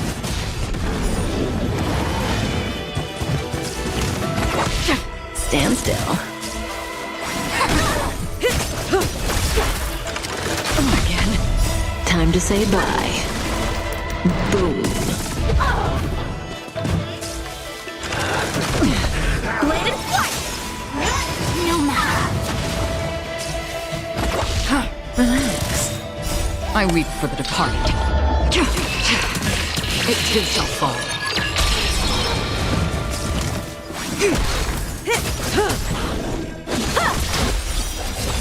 Stand still. Through clouds!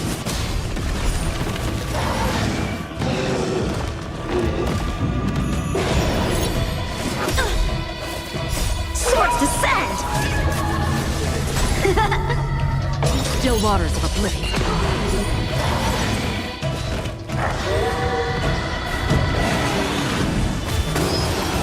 Again. Together as one. Human creations.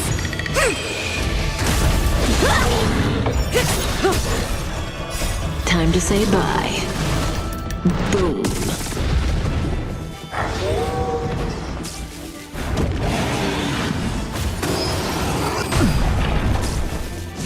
Didn't hurt. Relax. Strike with heart! Stand to earth! You've got style with those moves, but you're not striking where it counts.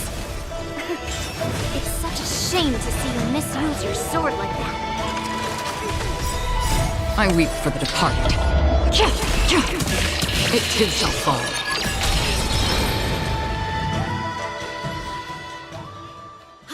I win, Miss Yunli! You got lucky. Why don't you just give me back my sword, sincerely apologize, and then go cry your eyes out to your grandpa?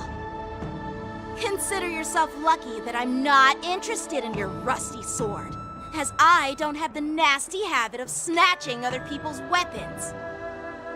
All you did was chop down a few monsters. Don't get carried away with yourself. If you think you can just take this sword from my hand, go ahead and try.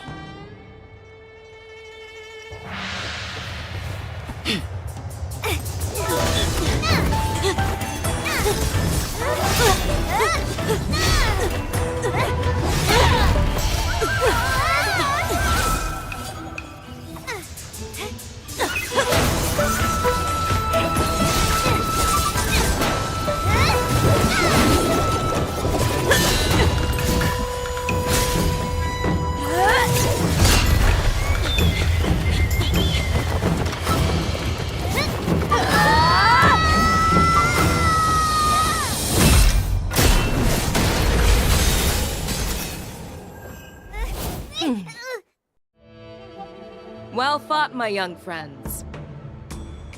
However, both of you have shortcomings. One of you focuses on dodging and weaving, while the other relies on brute strength, trying to take down targets with a single strike. Who are you? Me? I'm just a patient seeking medicine from the Alchemy Commission. A passerby, if you will. I thought I'd see my fill of impressive fights during the war dance. Yet here I am, able to witness a remarkable fight at the Alchemy Commission, of all places. Well, the Luofu is never short of surprises. However, I have a small suggestion for you. Why don't you settle this dispute fair and square in the war dance's ring? That way, you can resolve your differences with a proper duel and put your grudges behind you. Grudges? No, not at all. Yunli and we were just sparring. Sparring? You summoned your flying swords and she swung her sword with full strength. No grudges between you. I don't believe it. Aha!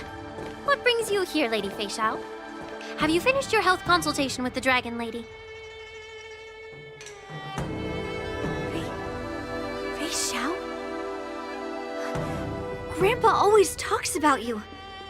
Could it be that you're... The Merlin's Claw of the Xianzhou Yaoqing? Looks like I'm quite famous on the Xianzhou Luofu, too. Of course. Everyone has heard of the great general. Known to all, and unbeknown to none. Great General? Isn't that title a bit too narcissistic? I don't like it. Ooh, I heard there's a dozing general on the Luofu, so I came up with a humble nickname for myself. The Lacking General. Lacking in worries, regrets, and rivals. Sounds much better, right? Yeah, that's a befitting title that sounds both humble and impressive. Now that the sparring session is over, Yanqing and Yunli, shouldn't you politely thank General Fei Xiao for her guidance and bury the hatchet? Here's your sword. Keep it safe. Or it might get taken away again. By the way, we haven't settled the score yet. I'll defeat you fair and square next time we fight. This is how she apologizes? Now that I finally got my sword back, I should report to the Seat of Divine Foresight. I'll take my leave, General Fei Xiao.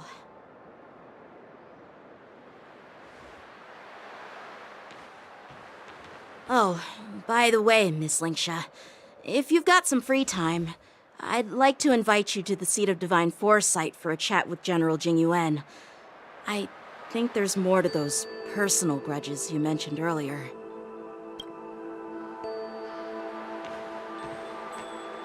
Thanks for stepping in, General Fei Xiao. Otherwise, I'd have had to knock them out with my incense. Not at all. Just doing what you asked. How about we call it even as payment for the healer lady's consultation? Sorry, but even a general needs to pay their bills. We don't do credit here.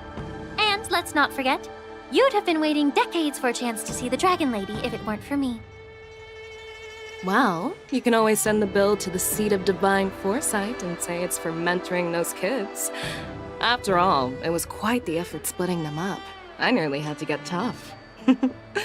Now, if you'll excuse me, I need to find a spot and get some fresh air.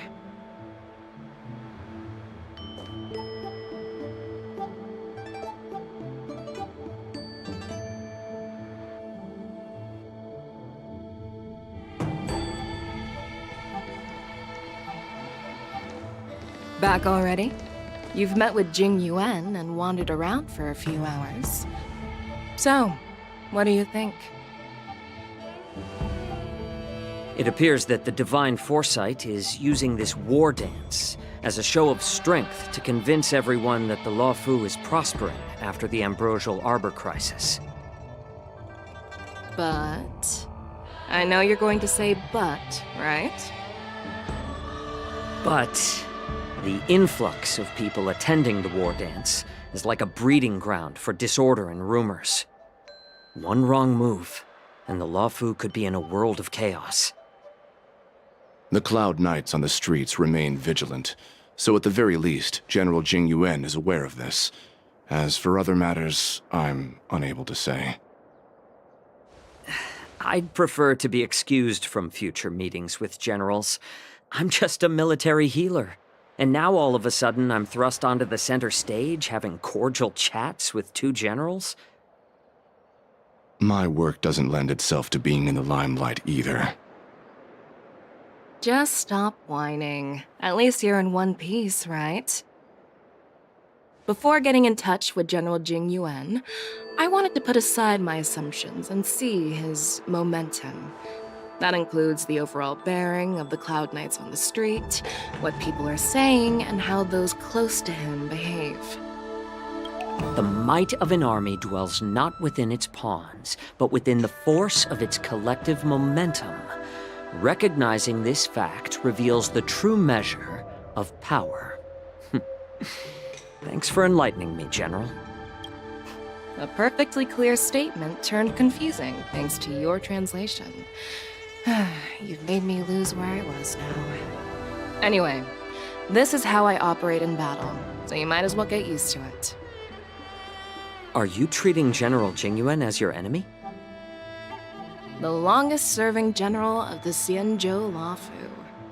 Do you think he'd have only a few enemies? By the way, General, you met the healer lady, yes? Could you show me the medicine she prescribed you? Well, the healer lady couldn't do anything about my condition. She just told me to enjoy some tasty food. So not even the famed healer lady could help? Don't worry. I'll fulfill my promise and find a way to cure you. Actually, I've found some leads. Well, life and death, Zhao Chou. It's all predetermined. Upon starting my military career, I made a pledge that the rest of my life would be dedicated to being the Xianzhou spearhead, hunting down the abominations of abundance till the end of my days. As long as I can fulfill that deep-seated desire, I don't care how long I live. You asked if I view General Jing Yuan as my enemy. No. My real enemy has always been myself.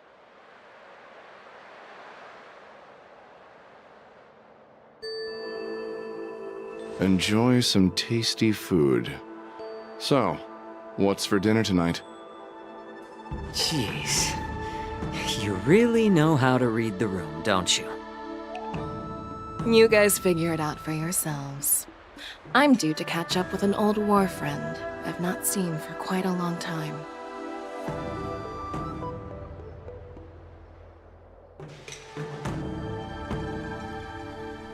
Hey!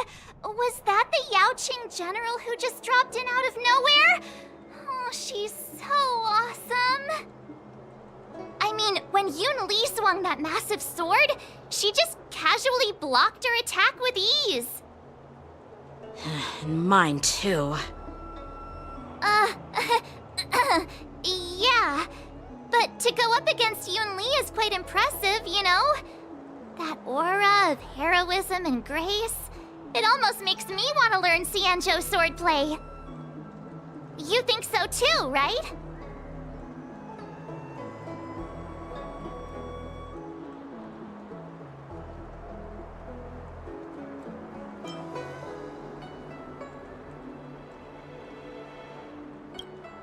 I agree. General Fei Xiao is indeed impressive. I was actually hoping you'd give Yanqing some praise. Thanks for the kind words, Miss March. The war dance is coming up, and I've been chosen to represent the Cloud Knights in the ceremony. I've had my fair share of defeats lately, and even though I know there are always more skilled sword masters out there, seeing General Fei Xiao's skills today has made me feel a bit uneasy again. Don't underestimate yourself. After all, generals won't fight in the ring during the war dance. Just remember the state of mind you had when you single-handedly took on me and Blade, putting life and death aside. With that mindset, you can prevail against most challengers. I see. Thanks for the advice, Master Dan Heng. By the way, now that today's events are over, General Jing Yuan wants to invite all of you to the Seat of Divine Foresight. He has something important to discuss. I bet it's about how to deal with the generals from the Yaoqing and the Zhuming. I really don't want to get caught up in grown-up games so soon. I just hope Generals Fei Xiao and Huaiyan can see the truth. We don't need any more chaos on the Luofu before the war dance.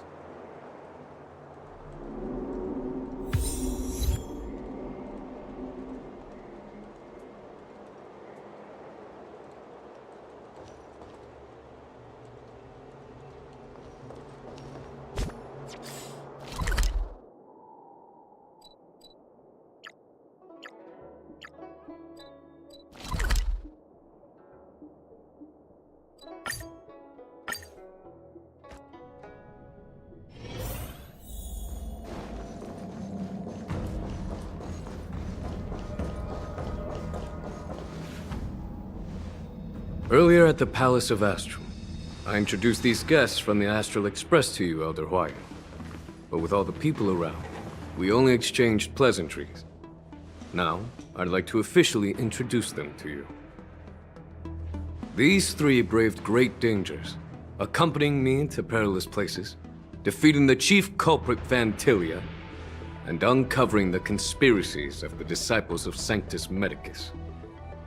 If you wish to know more, please, feel free to ask us. Well, I skimmed through the reports about the Arbor's rebirth from the Master Diviner Hu Xuan. She's been summoned to the Yuchui for questioning. There are a lot of doubts within the Alliance about this whole situation. But despite all that, I believe in you. Since you joined the ranks, you have repeatedly achieved remarkable feats. After the High Cloud Quintet each went their separate ways, despite the many criticisms within the Alliance, the Marshal still stood firm against the dissenting voices and entrusted the Luofu to you. Over the years, you've served the Alliance with loyalty and wisdom. You've taken down abominations in Thalassa, rescued the Xianzhou Yuchui from a siege, and destroyed the demonic planet summoned by the denizens of abundance. I still remember those battles vividly. There are fools who doubt your loyalty. They're happy to see the divine foresight fail because it gives them some kind of sick satisfaction.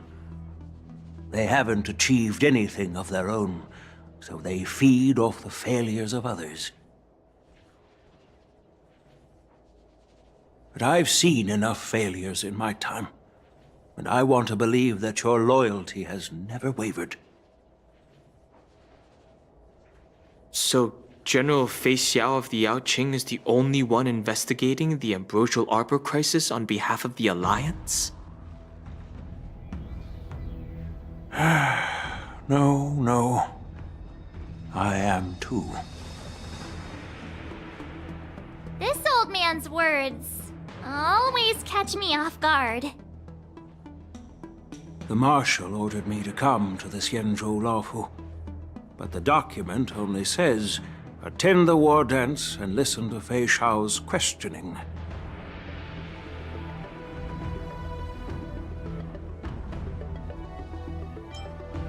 No need for that. You're all important witnesses. The Marshal is well aware of Jing Yuan's purpose in holding the ceremony, and understands the situation he is facing. She mentioned it because she believes both issues are important.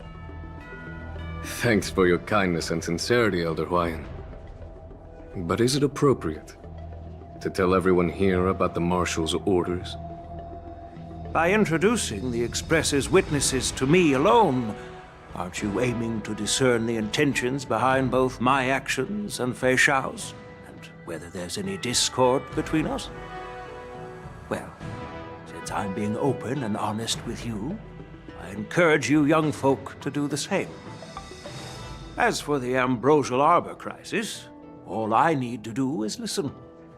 General Fei Xiao will be the one asking the questions. To be honest, I'm more concerned about the timely start of the war dance.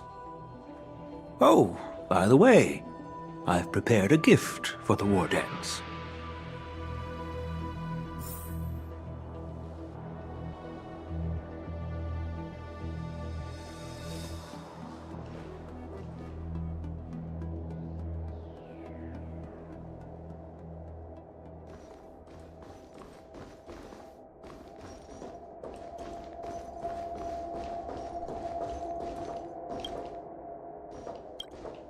Yes, it's this case right here.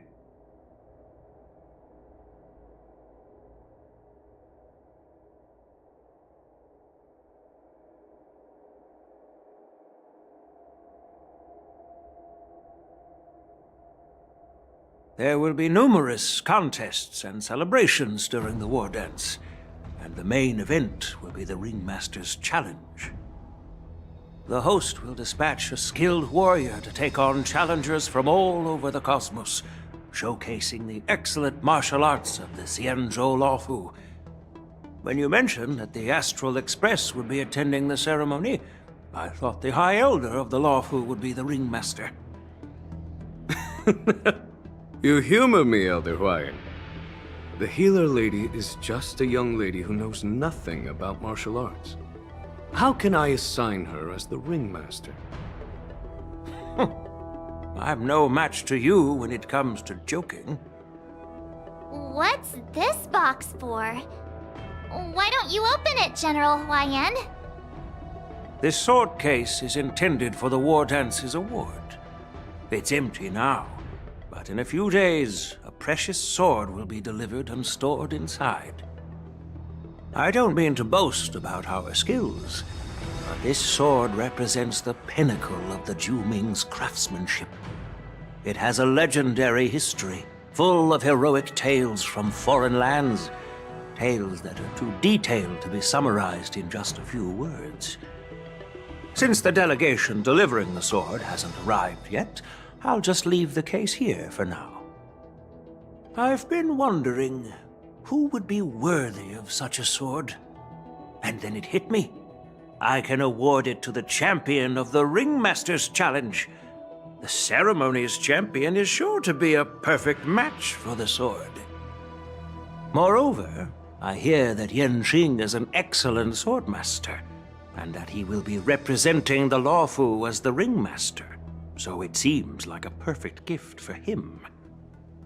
Thank you for your generosity, Elder Huayan. If you want to give me a sword, just say the word, Grandpa. No need to beat around the bush. You've got confidence, my girl, but I don't think you can best Yanqing. I know you're all about swords, Miss Yunli. It's just a shame that it's the sword that ultimately chooses its rightful master. Yeah, and even if someone gets their hands on such a precious sword, it'll probably end up in someone else's. The outcome of our duel at the Alchemy Commission is still up in the air. Since you're interested, why don't you represent the Xianzhou Juming and challenge me in the ring? That's exactly what I had in mind. Nobody knows who's gonna come out on top. It could be me, could be someone else. It'll probably be me. But whatever happens, it won't be him.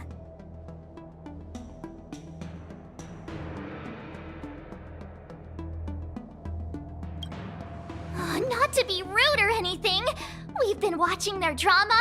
I'm dying to find out who beats who. Quiet down. we have other guests here.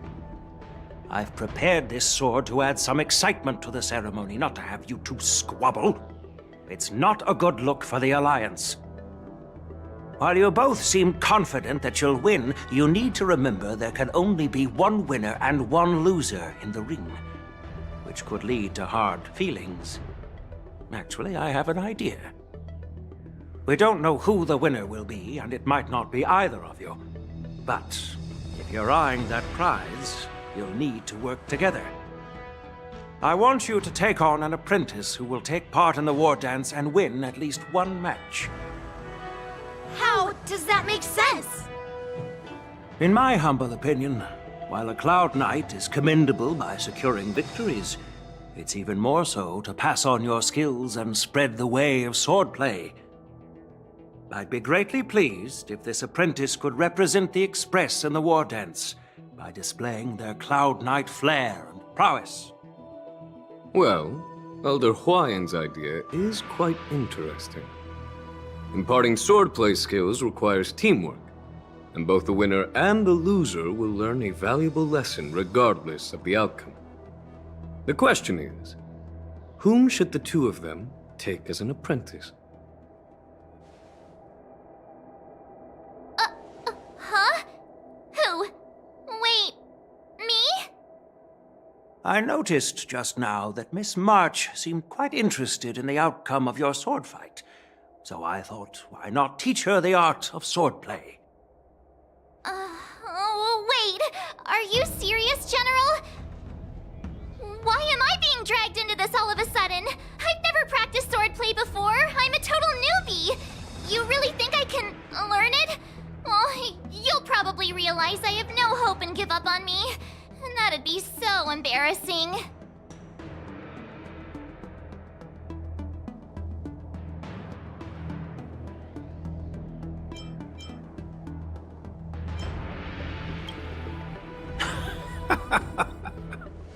Your talent is quite unique. Are you also interested in swordplay? But you know, based on my years of judging people, you don't really need to dive into swordplay to boost your skills. And I doubt there's anyone out there who can really show you the way forward. As for Miss March, she's like a piece of jade in the rough, just waiting to be shaped. I appreciate your kind words, General Huayan. But won't teaching me swordplay be a waste of Yanqing and Yunli's time? They should be preparing for the ceremony. Plus, I heard that each swordmaster has their own special moves. What if they let something slip while teaching me? If everyone knows each other's tactics, won't that make it hard to catch people off guard during the war dance? That's considerate of you, March 7th. But don't worry. It'll take you at least a decade of hard training before you can even start learning special moves. No need to freak out. A few Juming swordplay tricks will mean you'll be more than equipped. Really? Looks like March's curiosity has been piqued. The whole point is to know each other's moves. Defeating your opponent in just one move? How boring would that be? Plus, what really decides a swordsman's fate isn't some special move. It's the solid fundamentals. So Miss Yunli has already agreed. What do you say, Yanqing? General, I haven't graduated yet. How can I be qualified to teach swordplay to others? So you're admitting your defeat, huh? If you're not even confident to teach, why don't you let me be the ringmaster instead? Yanqing, teaching an apprentice is also a way of honing your own skills and gaining insights. You've been an apprentice for years. It's about time you looked at swordplay from another perspective. I see, General. Then count me in. Now that Yanqing has agreed too, it all comes down to Miss March giving her nod. It's up to you to make the final decision, March.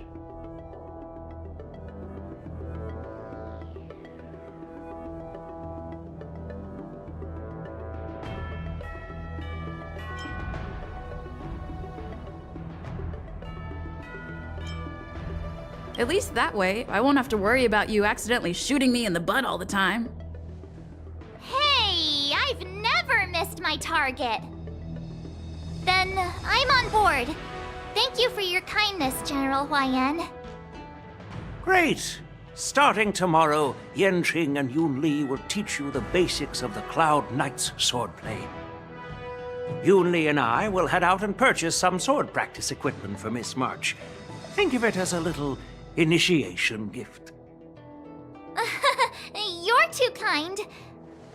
Wait, you're giving me a gift? Shouldn't it be the other way around?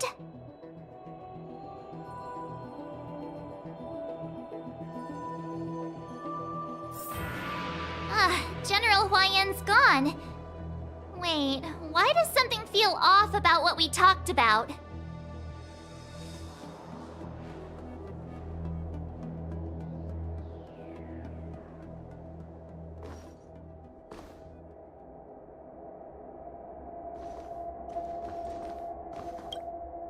I think we strayed off topic. How did things even get to this point? Yeah, I brought you here because the General said he had some important matters to discuss. But how in the world did Yun Li and I suddenly become Miss March's swordplay mentors? Because General Huaiyan wants us to stick around on the Luofu for some time.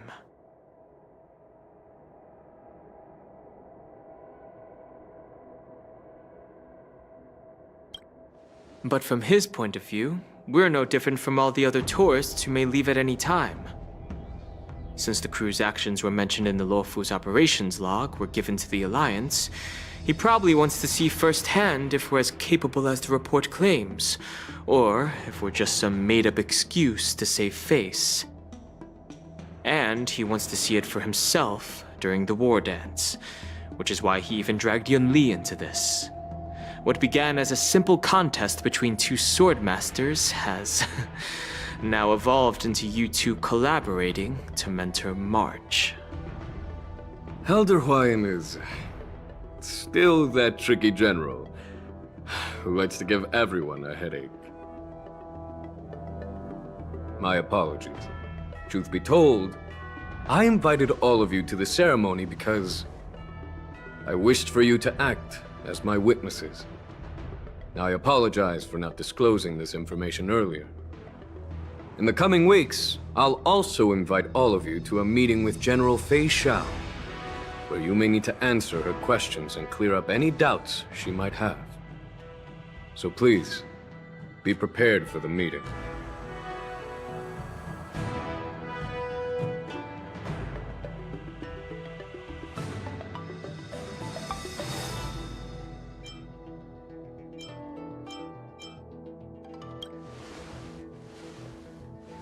Don't worry, General.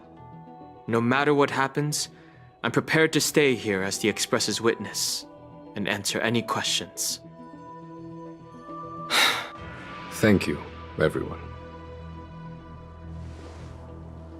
General, I know there isn't much I can do to share your burden, but... As the Luofu Ringmaster, I won't let anyone defeat me in the war dance.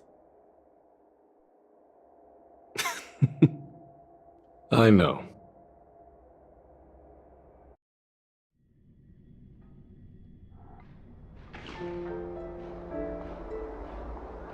The illustrious Merlin's Claw waiting for me? And for so long, too? It's quite an honor. It's been a while, General Fei Xiao.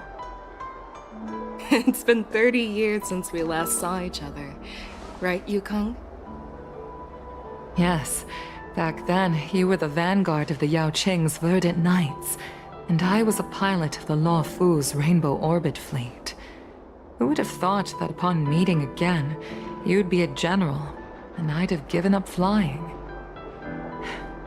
Really does feel like a lifetime ago. Well, I wouldn't say I haven't seen you in 30 years. After all, your great victories are announced through the Yellow Bell Resonance System every day. So I'm well aware of your great feats. How's your health holding up? Still stable, I suppose. Do you still remember the medic who saved me in battle? That healer with the odd name and peculiar temperament. What was his name again? Was it Pichu? Or Kachio? Jiao Cho. He's been my retainer and personal healer, delegated by the Alchemy Commission from the Xianzhou Yaoqing. Over the years, he's dedicated himself to managing my condition. It's thanks to him that I'm still in good health today. Given my background, I'm happy to have made it this far. I'm relieved to know that you're safe and sound. Well then, since you and Elder Huayan are here, I imagine you must have received orders from the Marshal? As your friend, may I ask how the Alliance intends to punish the General of the Luofu? The Arbor's rebirth has frightened the elders who lurk behind the scenes. They fear the resurgence of abominations, much like what happened 30 years ago. Although the report from the Luofu explained all the details, we don't know if the Ruin Legion really invaded, or how exactly the Stellaron Hunters and the Astral Express became involved. This puzzle has many missing pieces. As you know, the fugitive Jing Liu, who mysteriously disappeared many years ago, has resurfaced. This time, she has brought along an Outworlder and a coffin, claiming to offer the Marshal a method to fight against the Eons. The Luofu Preceptor has also leveled accusations against Jing Yuan for neglecting the Alliance's principles. She asserts that Jing Yuan enabled the exiled Imbibitor Lunae to re-enter the Luofu, thereby unlocking the lunarescent depths within Scale Gorge Waterscape, which in turn disrupted the Vidyadhara's dutiful watch over the Ambrosial Arbor. It is for these reasons that I have come here to the Luofu today. Well, duty calls. Perhaps I shouldn't have mentioned all of this to an uninvolved person, but since we once fought together, I didn't want to keep you in the dark. Perhaps pretending you didn't hear any of this would be for the best. I understand. I'm sorry. I was out of line. I know I shouldn't be defending General Jing Yuan right now, but... well, you know how I am. The Luofu has enjoyed centuries of stability since the end of the sedition of Imbibitor Lunae, much of which can be attributed to General Jing Yuan's masterful strategizing. Unfortunately, for long-life species, enduring through the ages always culminates in a failure that undoes all previous achievements. A moment that our adversaries relish. That's true. And that's why I'm also here for another purpose. To visit Hule. Hule? You mean that Hule? The Borisin warhead? The same Hule who has been imprisoned in the Shackling prison for over 7 centuries? The nemesis of the Foxians who will never be forgiven and shall be imprisoned until the end of the cosmos. I can't quite remember the exact wording, but yes, the very same Hule. Usually, only emissaries from the Xianzhou Yaoqing Skyfaring Commission visit him once every century. Why do you have to visit him now, of all times? The Foxians and the Alliance made a pact to combat the abominations, aiming to achieve justice and free their kin. That werewolf monster is to be forever imprisoned in the dark recesses of the Shackling prison, facing unending retribution. Given the situation on the Luofu, those on the Yaoqing are concerned about Hule's imprisonment. I'm afraid that the routine visit every century is no longer sufficient to ease their concerns.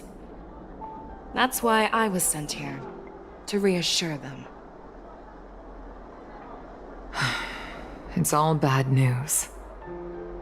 Well, not everything. There might be a silver lining.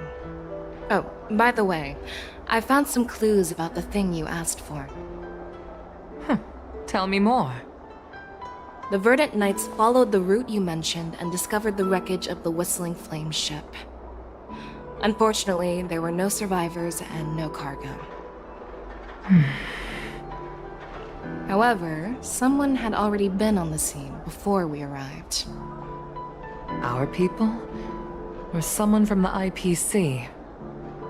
No, neither. Yukong, have you heard of a person named Ron May?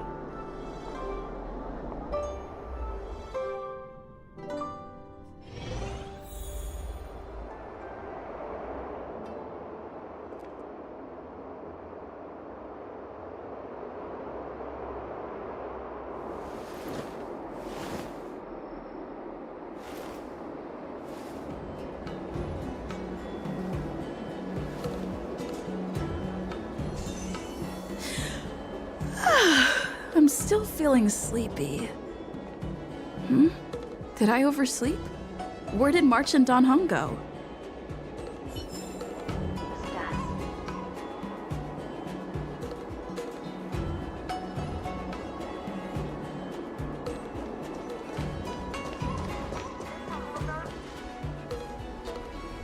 There you are.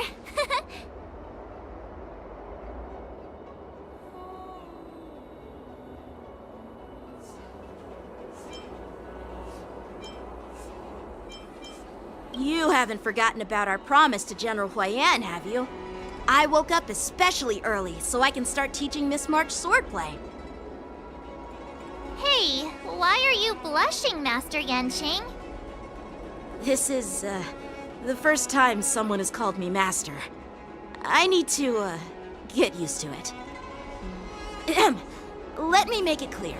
Swordplay training is about improving your body, mind, and strength.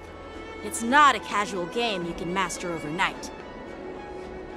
I promised General Huayan that I'd teach you Cloud Knight swordplay, so you can participate in the war dance and defeat at least one opponent.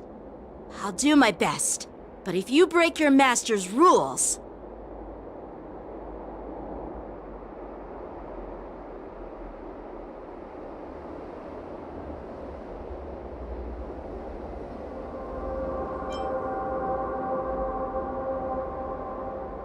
Fine. A promise is a promise. Since I promised to study hard, I'll do my best starting today. Great! That's the spirit. March is in your hands now, Yanqing. Don't be too easy on her. Dan Heng, do you even have a heart? Did you lose it somewhere? By the way, where's Yun Li? I've found a quiet spot in the back garden of the Palace of Astrum for our first lesson together.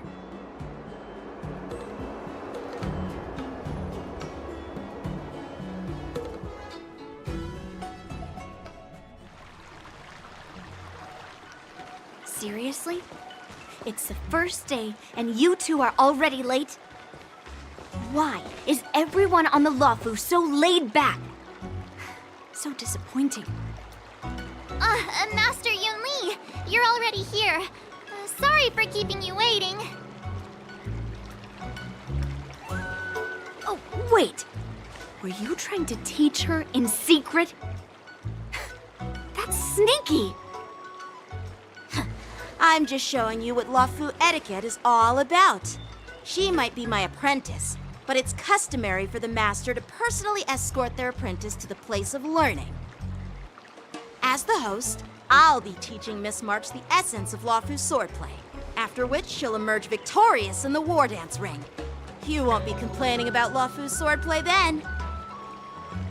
Stand aside, rookie. Let me show you how we Zhu-Ming swordmasters treat their apprentices. Quickly, over here, Miss March. This is a reverse mentorship gift from me to you. I hope you put it to good use. What's this? Xianzhou clothing? It's so beautiful! Sword practice requires precise movements. This outfit is tailored to fit perfectly and allows for smooth movements. I even added some small accessories. I put a lot of thought into it. You're awesome, Master Yun Li! See? See? How can you compete with me? I'll I'll teach March 7th the essence of Zhuming swordplay so she can win the contest with my sword skills. Actually, I've prepared something too. Huh? You have a gift for me too, Master Yanqing? Since you want to learn swordplay, Miss March, you'll need suitable weapons. So, I went out of my way to prepare a pair of swords overnight. Unfortunately, I didn't have time to ask the craftsman to customize the swords for you, but I did my best to choose ones that look nice and are suitable for a beginner. I hope you like them, Miss March. Thank you, Master Yanqing! Bet you didn't see that one coming, did you, Yun Li? The real competition is just getting started. I'm so lucky to have two great masters. But why does it feel like things are getting a bit weird?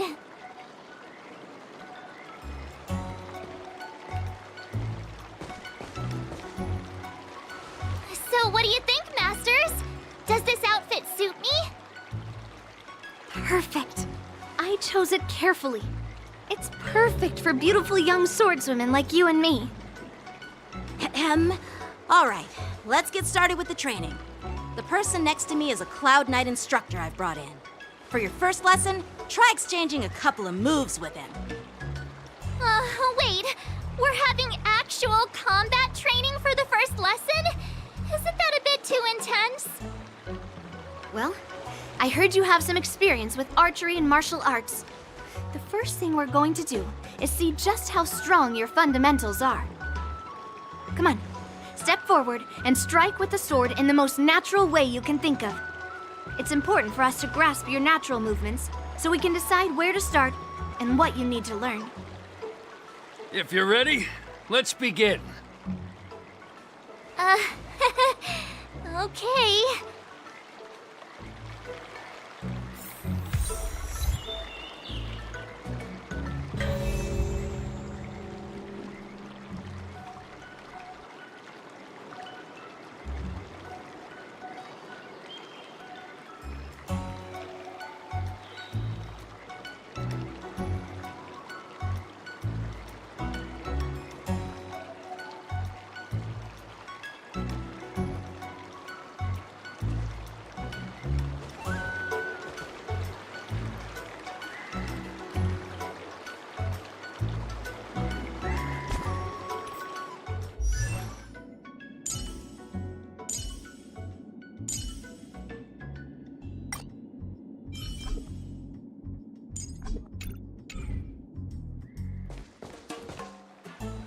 Well, I heard you have some experience with archery and martial arts. The first thing we're going to do is see just how strong your fundamentals are. Come on, step forward and strike with the sword in the most natural way you can think of. It's important for us to grasp your natural movements so we can decide where to start and what you need to learn.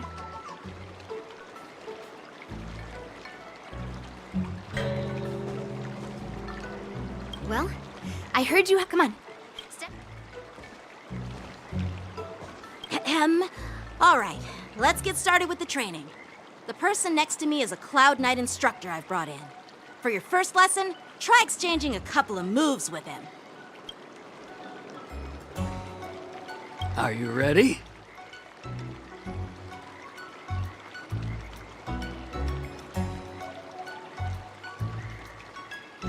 Yeah, I'm ready.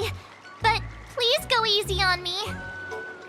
Then I apologize in advance, Miss March.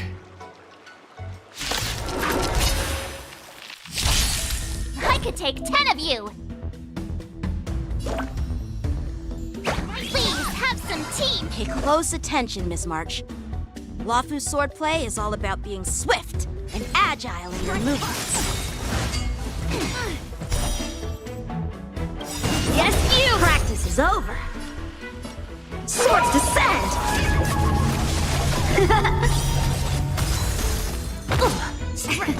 Ignore him.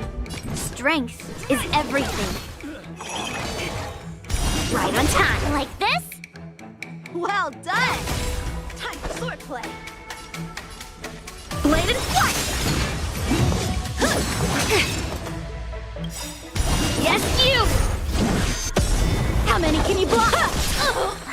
starting to get the hang of it.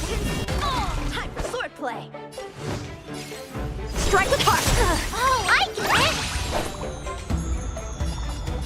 With a true heart and focused mind, here I come. Right on time.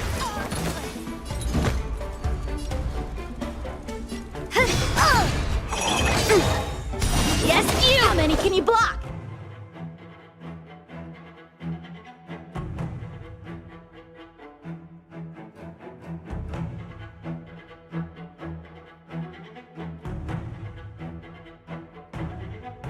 The sword is like water. It cannot remain still.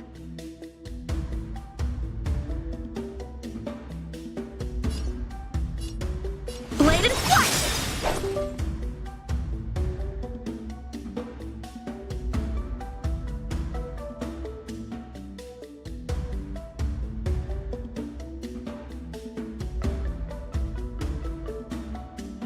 Oh, come on! Let me fight!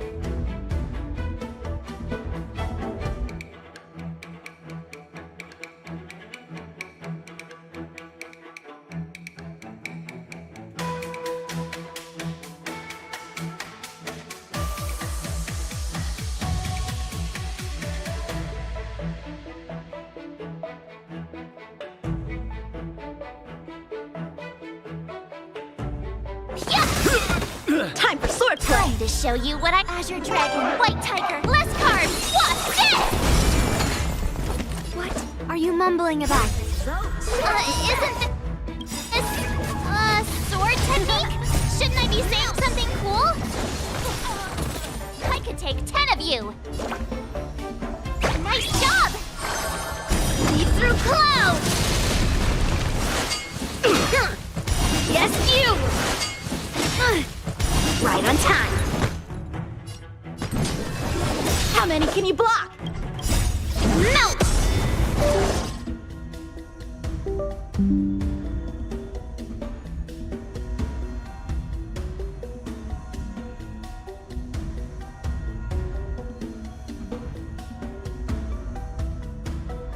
The sword is like water. It cannot remain still.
mountains fall!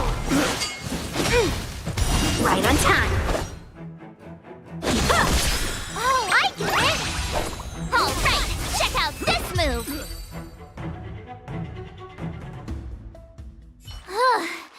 I didn't expect the first lesson to be so intense. Miss March has quick hands and a flexible body. She's a perfect fit for practicing Lawfu swordplay. However, she lacks strength, and her strikes were a bit unfocused. But don't worry, that's totally normal for beginners. Once she starts practicing Juming swordplay, she'll make heaps of progress. Given the situation, I believe Miss March should start by working on her strength. Seriously, do you actually know anything about swordplay, or what? I could ask you the same thing. Dual swords require agility. So what's more important than footwork? Instead of focusing on her strengths, we should address her weaknesses. The drawback of wielding two swords is not generating enough force. What good is being quick on your feet if you don't have strength? It's not like we're dancing here. Skilled swordmasters know how to play to their strengths and work on their weaknesses.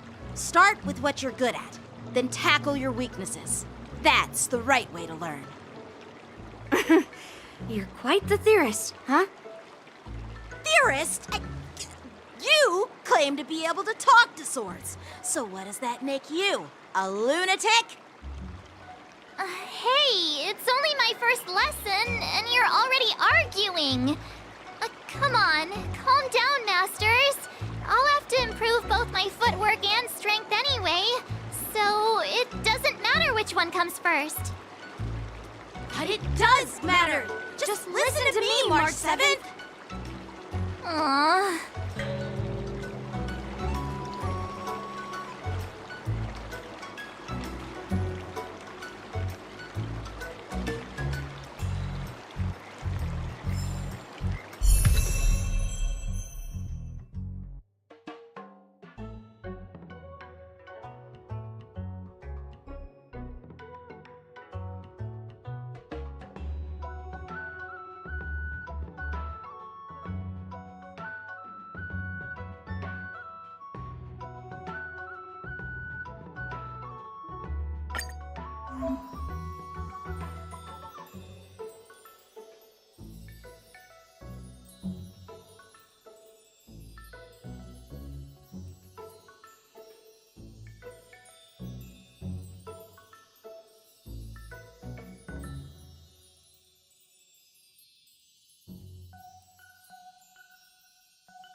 We did it!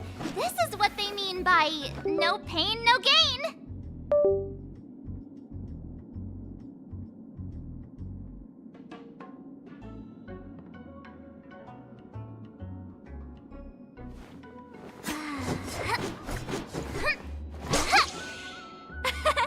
We did it!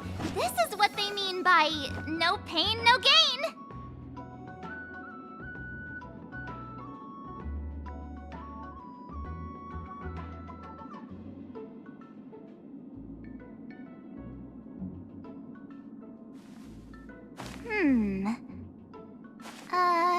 Let me see.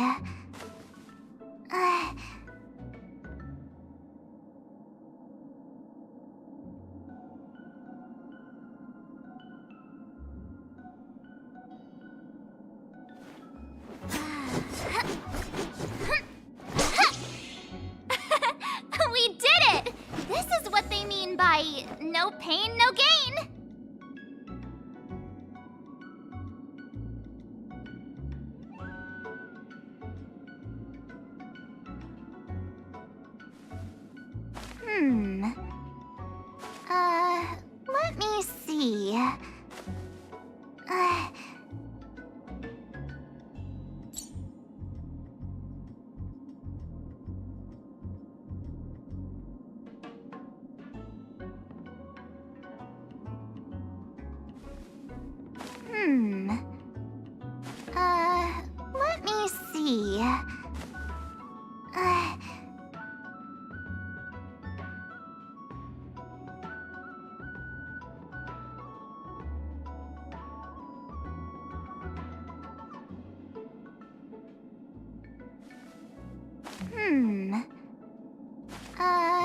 Let me see.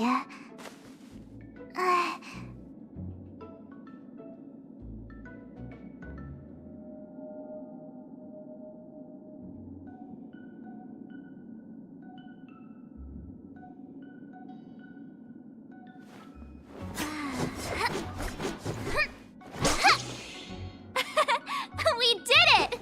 This is what they mean by no pain, no gain.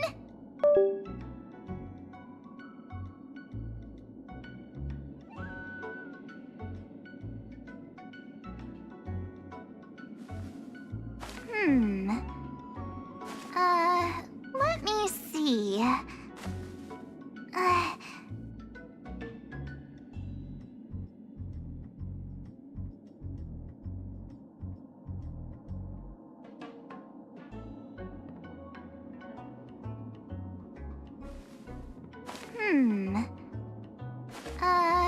Let me see.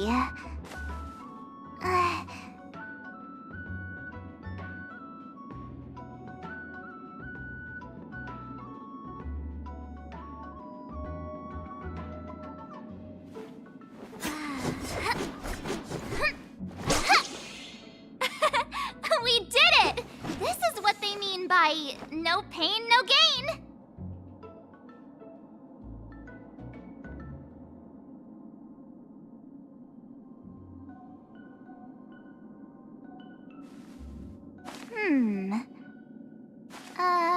Let me see.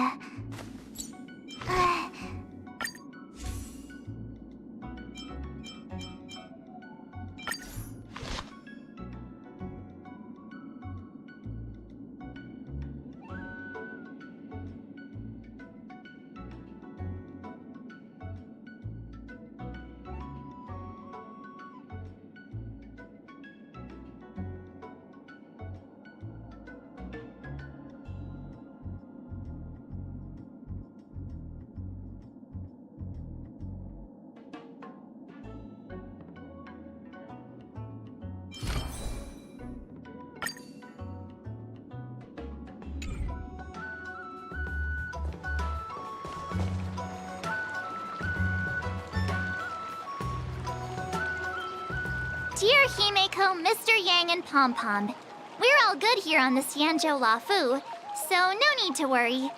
By the way, how's your trip going? As for me, I've somehow become the apprentice to 2 Cloud Knight sword masters, and I've been honing my sword skills with their guidance. One of them is Yanqing, the boy we've all met before. The other is Yun Li, the granddaughter of General Hua Yan from the Xianzhou Juming.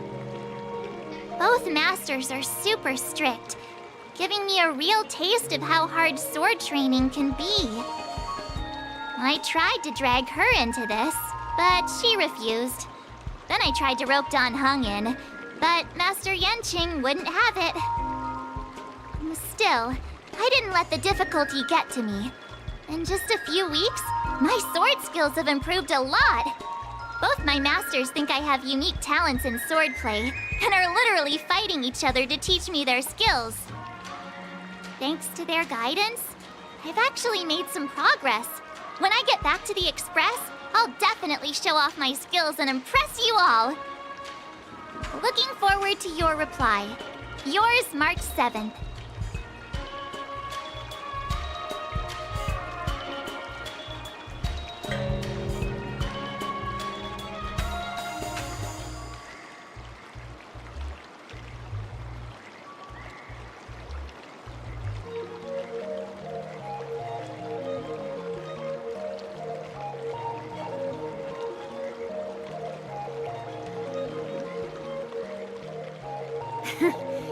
Well done!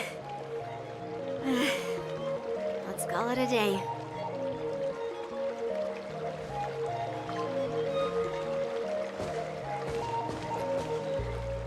Miss March's sword skills are really coming along.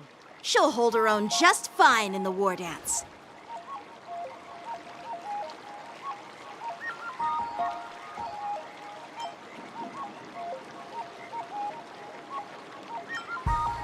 Perhaps I might have a shot at beating both masters in the ring?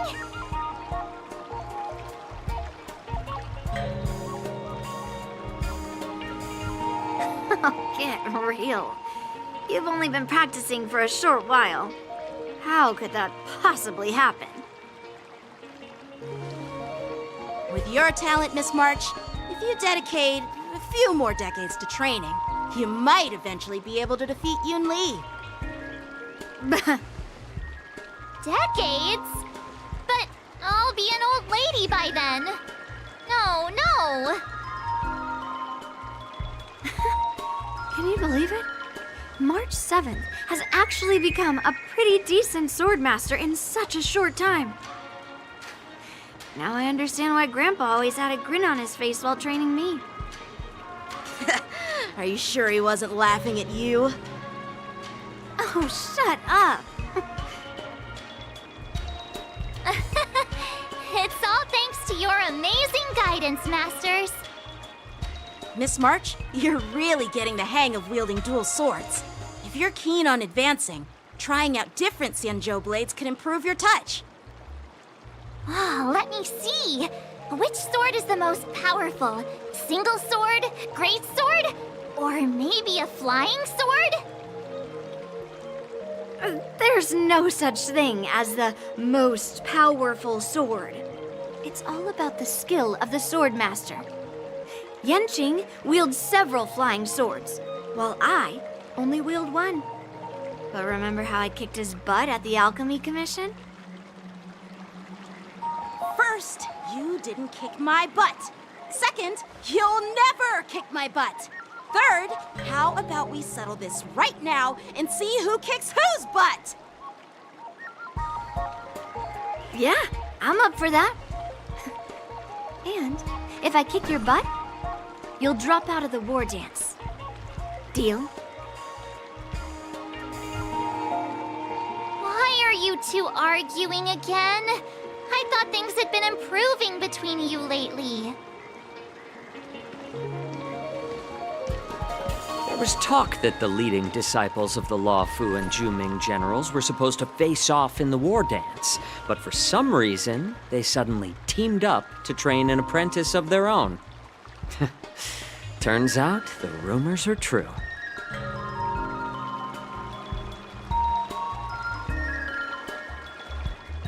Tomorrow is the big day of the war dance. Shouldn't you two be focusing on honing your skills instead of teaching swordplay here? You're... Oh, that's right! You're the pink-haired box from the Yaoqing!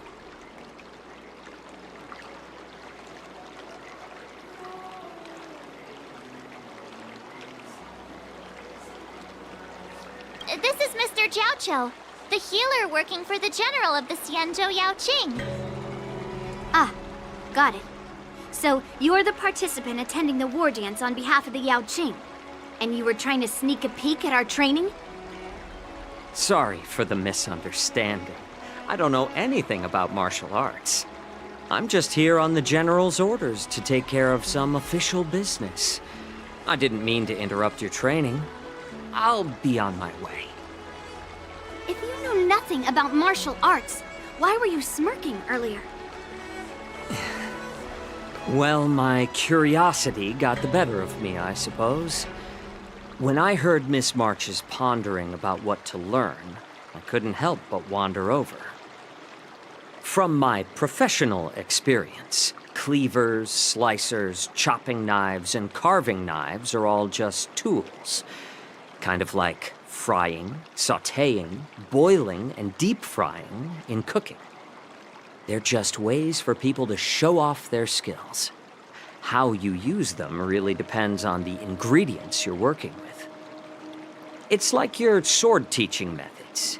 If you align your ingredient, in other words, your apprentice's natural tendencies, with the right cooking method, by which I mean the teaching method that best suits her, she'll make double the progress in half the time. For example, golden eggplant tastes best when fried, cloud peppers when stir-fried, and yellow boulder beef when simmered. It's all about discovering the nature of the ingredients. I mean, apprentice.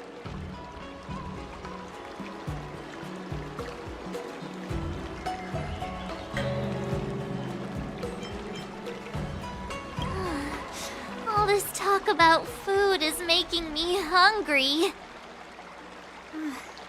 Aren't you a healer? Why are you talking about food? Well, it's just a metaphor. The medicinal school I follow on the Xianzhou Yaoqing is called the Ranja School, that specializes in food therapy. So it's only natural that I know a thing or two about cooking. So, you're the General's cook? I'm a healer. But anyway, a cook who isn't interested in health doesn't make for a good advisor. Fine. Call me a cook if you want. Seeing the way you're looking at me, it's obvious you think I'm just some feeble academic who likes to blabber on about martial arts. But, in reality, I know a thing or two about killing. After all, the art of healing inherently encompasses both life and death.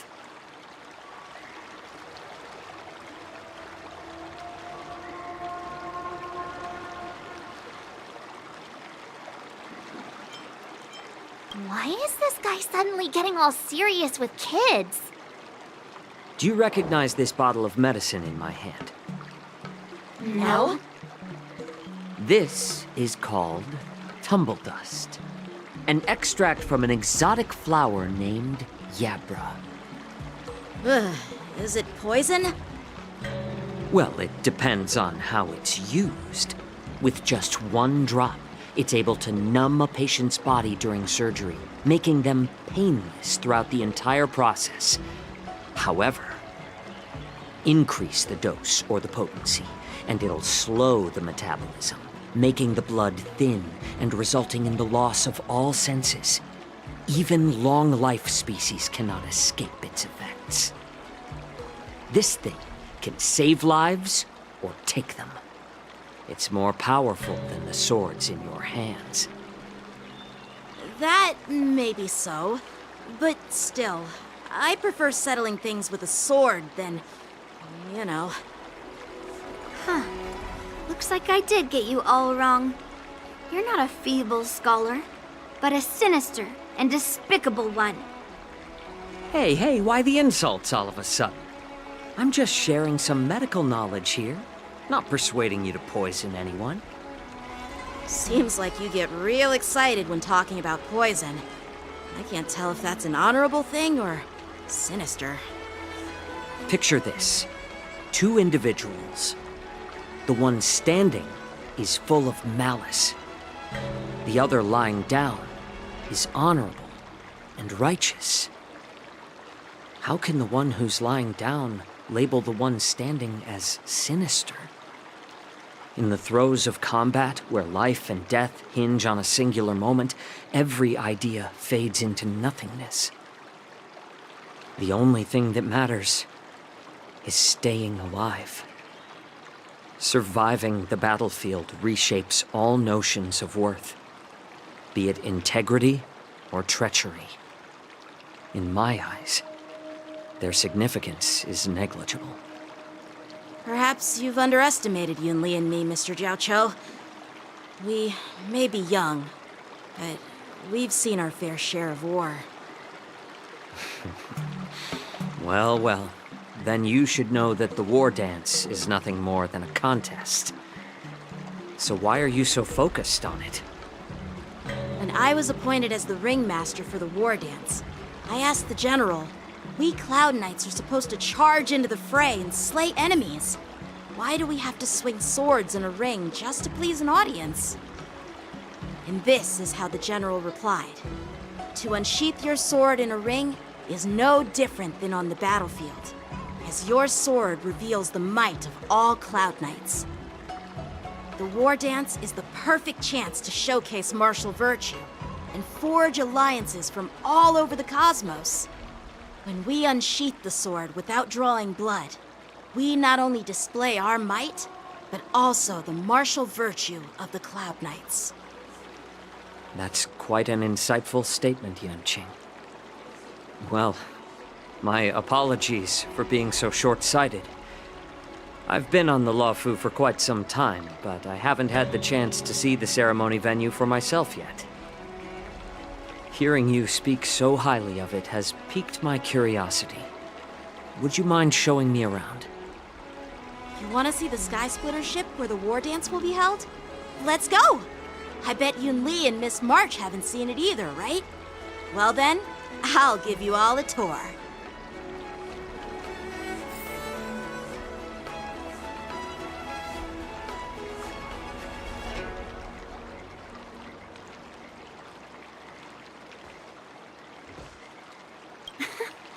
Can you believe it? March 7th has actually become a pretty decent swordmaster in such a short time. Let's go. I'll give you a tour of the Sky Splitter.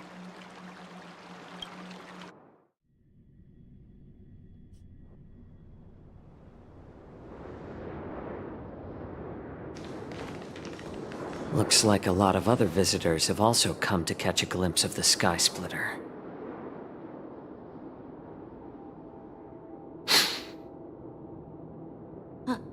What's up, Mr. Zhao Cho? No, it's nothing.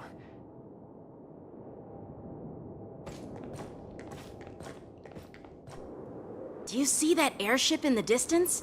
That's the Sky Splitter, the venue for the war dance ceremony. It doesn't look all that impressive from this distance.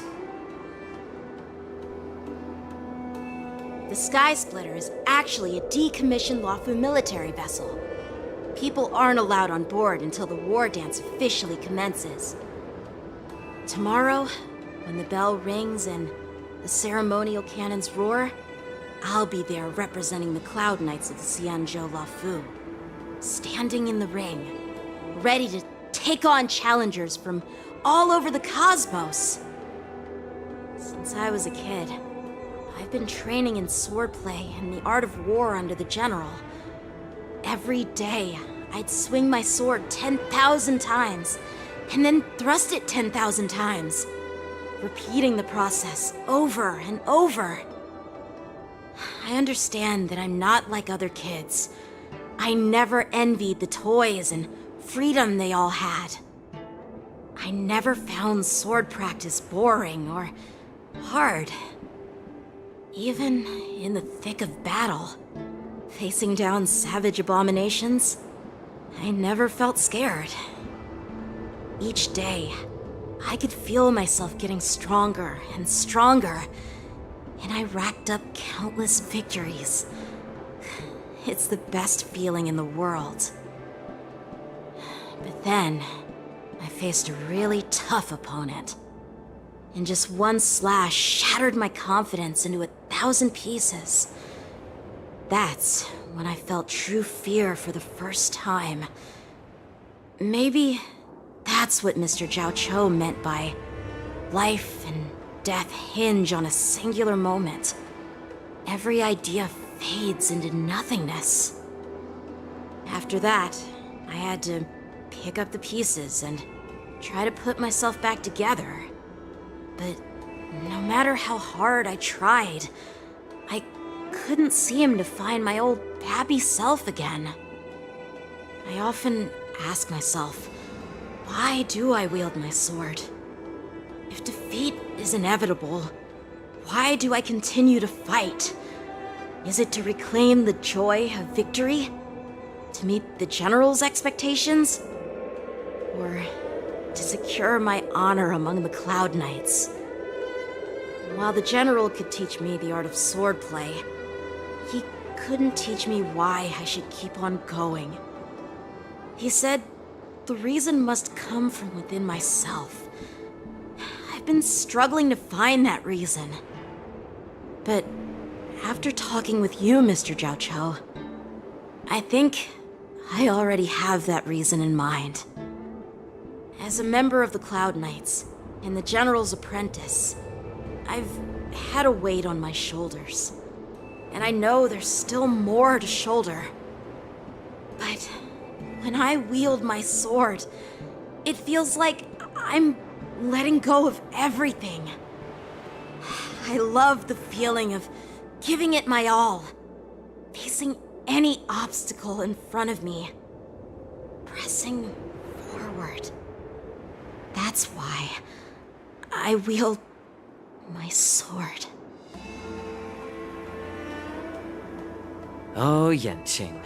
So young, yet so grown up. By the way, how old are you exactly? Age doesn't really matter.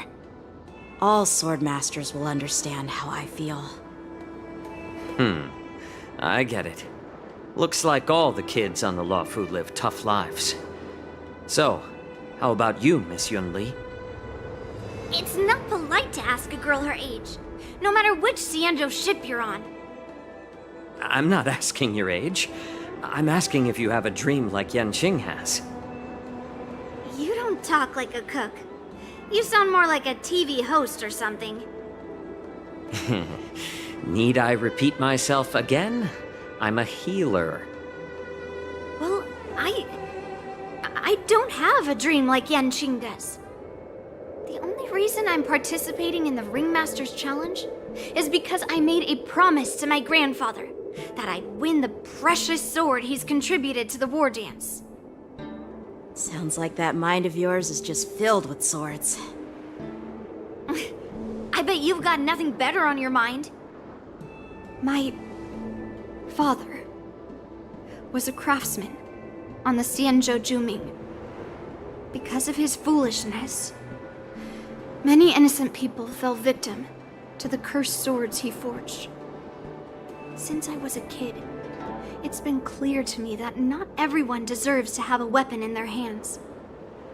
Giving them a sword is no different than being cruel to the innocent. So, whenever I come across someone unworthy of a sword, I can't help but want to take it away from them.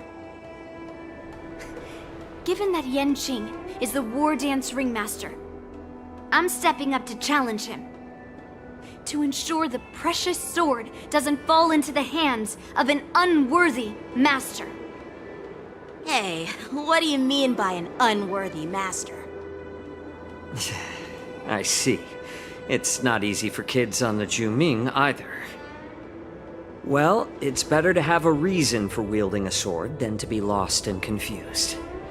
I've saved countless Cloud Knights in my life, and there are plenty of exceptional warriors, just like the two of you. What happened, Mr. Jiaoqiu? Oh, nothing.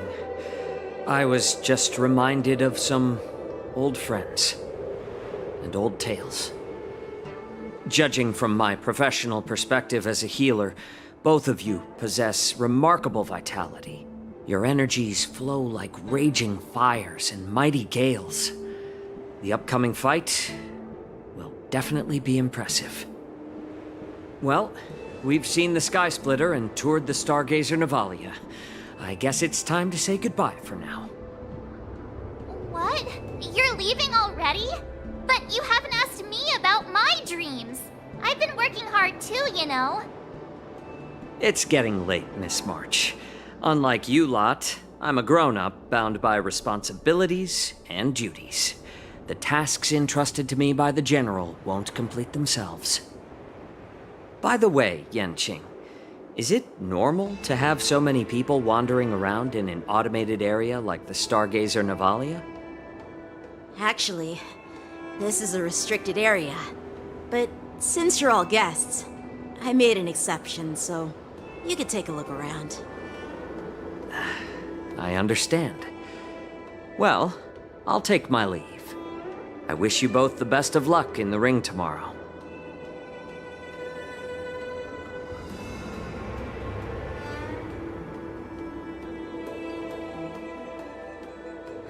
Seriously? I just spent so much time thinking about my dream, but he didn't even ask me.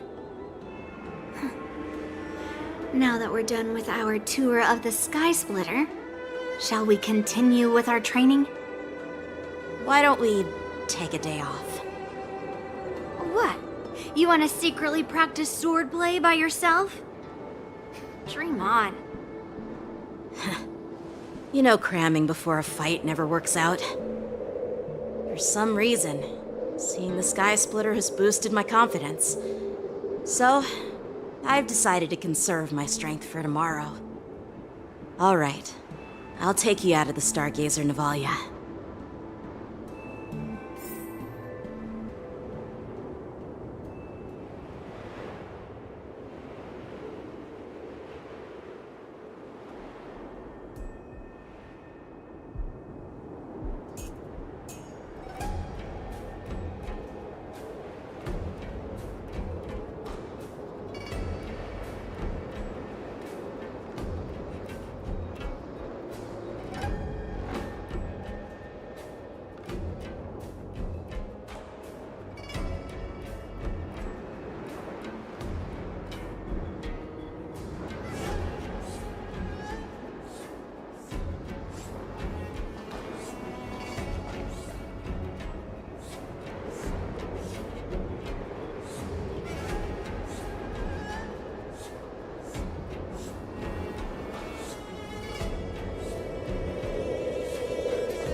Just shut up, Red Fang! This is not a beast ship. I need some time to take care of things. You willingly donned the skin of a lowly beast to join this mission, dedicating yourself to our glorious cause. And now you're telling me you can't handle it? Do you realize how many ships we need? I'm doing my best, all right? It takes time to figure all this out. When the guns go off tomorrow, all eyes will be on it. That'll be our only chance. How's that? Who's there?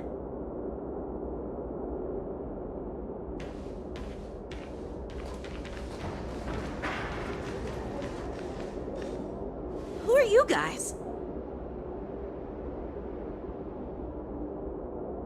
An impromptu inspection. Why are there outsiders loitering in Stargazer Navalia? And a bunch of kids at that. Hey, kids, didn't your parents ever tell you to stay away from the Stargazer Navalia? I know it's an automated facility, but it doesn't mean you can just break in and do what you want.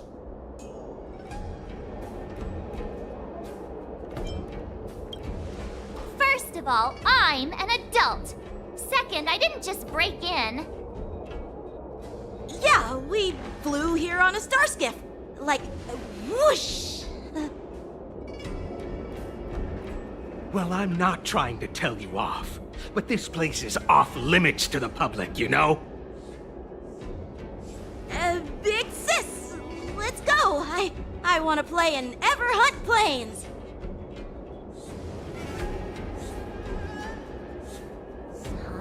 Everhunt Plains? Yeah, sure. Big Sis will take you there.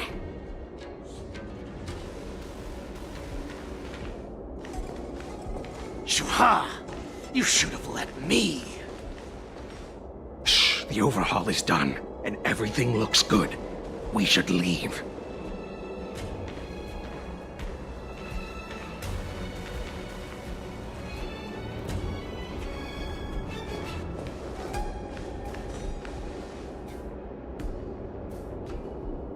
Could you repeat what you just said, Yanqing? What did I say? Big sis, let's go. I want to play in Everhunt Plains. Come on. Can't you read the room? Something is definitely off about the 3 people we just met. Yeah, anyone could see that. I just wanted to hear you say it again. That pink-haired fox tried to say something. I'm pretty sure he sensed something fishy. Since he's not familiar with this place, he just dropped us a hint. But you didn't seem to be paying attention at all. I knew that from the beginning.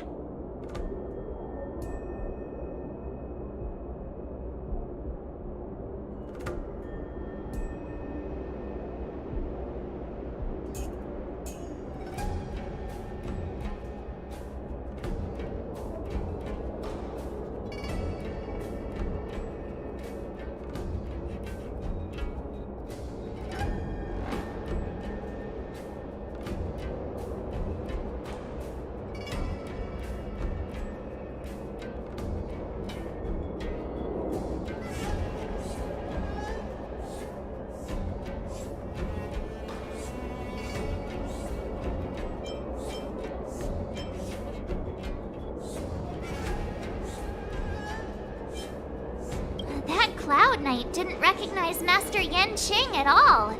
That's really weird. What? Is he famous on the Luofu or something?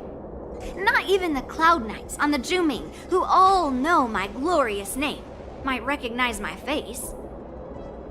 You have a point. A Cloud Knight, a member from the Skyfaring Commission, and a craftsman. They're from various departments, and the reason for the overhaul seems legit. But one of them blurted out some weird language just now. Did you hear that? I have a feeling that if we secretly tail them, we'll definitely catch these guys in the act. Follow my lead, and be careful not to blow our cover.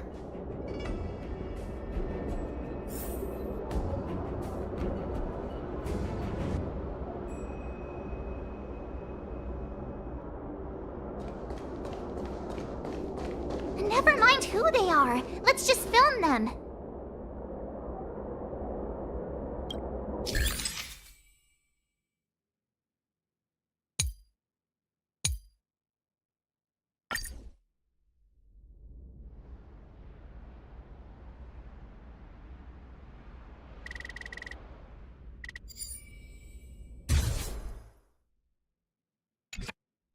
We should have just killed those lowly beasts. Those little brats won't take up much space. There are boxes all over this place. Just cut the theatrics, Grulok. Even the slightest slip-up could interfere with Lord Moktok's plans. So where are we heading next? To check the freight skiffs. We've got a lot of preparations to do. Weapons, supplies. We've got to be well prepared. Otherwise... So, are they smugglers? What exactly are they up to? I have no clue, but they seem to be moving those crates. I've got an idea. We can hide inside the crates and follow them.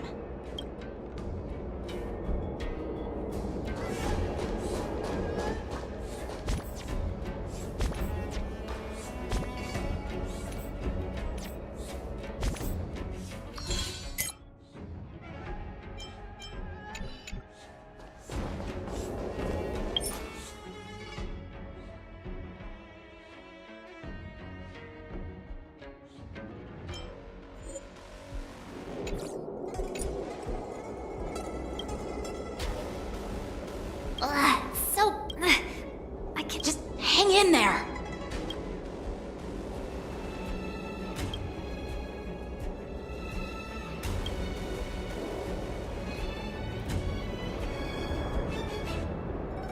Let's just put the cargo here for now, all right? Then we'll move on to inspect the ships. Lord Moktok said that as soon as we're done, we're to board the freight skiff and leave this place. Don't worry, I've changed the shipping schedule. You two, come with me. Is it just me? I keep smelling that stench of lowly beasts everywhere we go. Don't be so paranoid.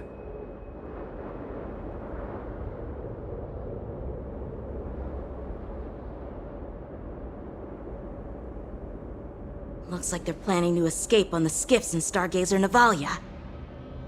They keep talking about their plans, but where did they come from? And what do they want to do on the Xianzhou?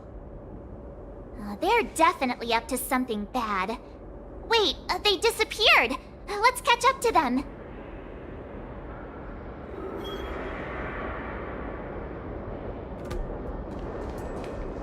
Tread softly, breathe quietly, and make sure to keep an eye on them. Hide out of sight as soon as there's any sign of activity.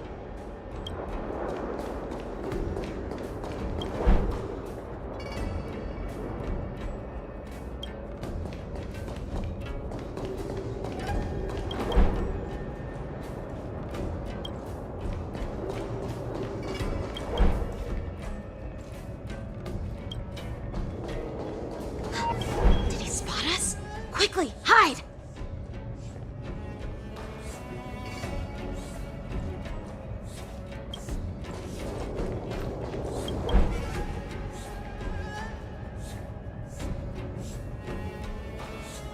Don't be so paranoid. We're running out of time. Get over here! Shuhart, I'm coming!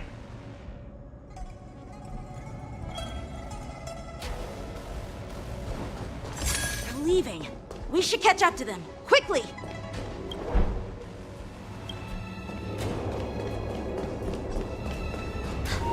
Did he spot us?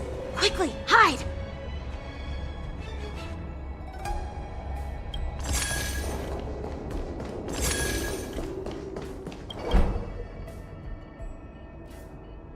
What are they up to? They're all wearing official uniforms, but I'm pretty sure they're not members of the Skyfaring Commission, the Artisanship Commission, or the Cloud Knights. This is way too suspicious. Never mind who they are. Let's just film them. That way, if they do anything bad, we'll have solid evidence against them.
Never mind who they are. Let's just film them.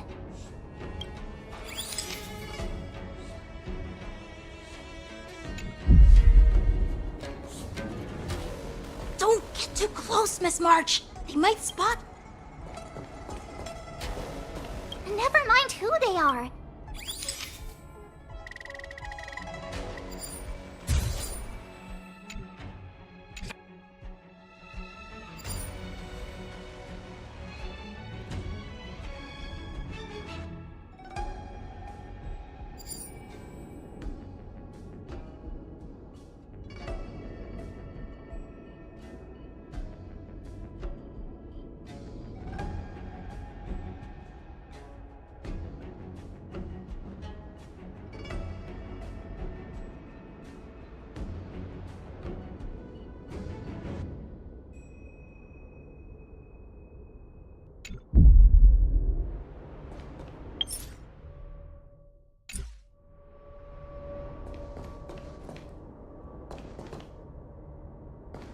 Don't get too close, Miss March. Never mind who they are.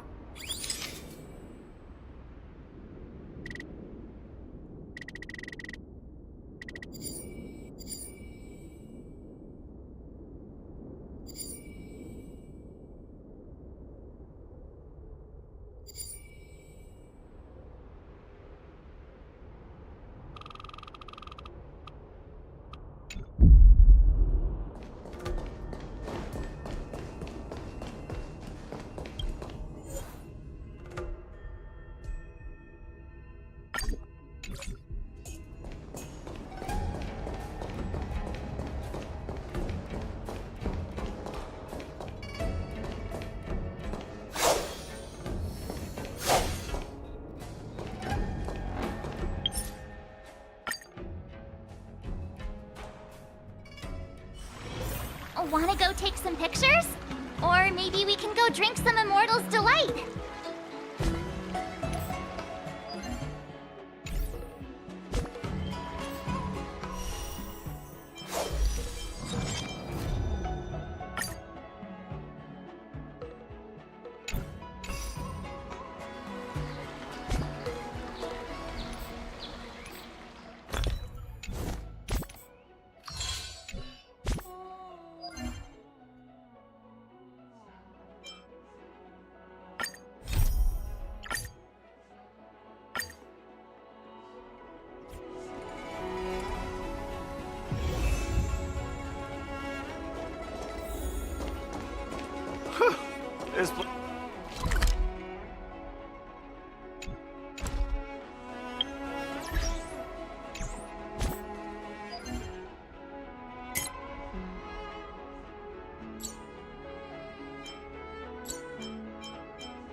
get away. Until everything burns to ashes! Set the seas ablaze! Fight to live! Set the seas ablaze!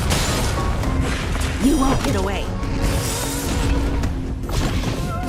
Humanity never conceals its desire to control the heavens, and I'm no exception. Fight to live!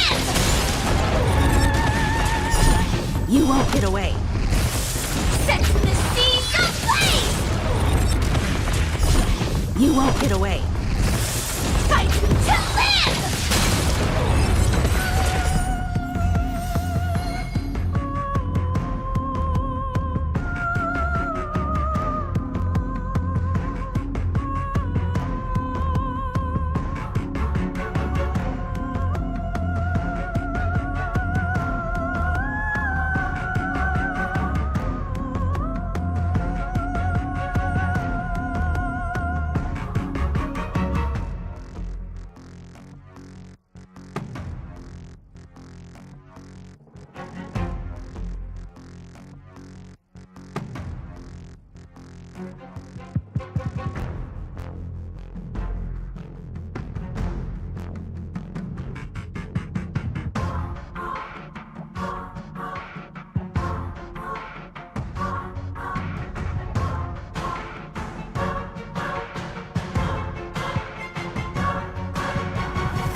Until everything burns to ashes! You won't get away. Fight to live! You won't get away. Set the seas ablaze! Fight to live! You won't get away. Humanity never conceals its desire to control the heavens, and I'm no exception. Set the seas ablaze! You won't get away. Fight to live! Set the seas ablaze! Together as one! Fight to live! You won't get away.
In the obscure prophecy of Dream, a star from the heavens has enlightened my path.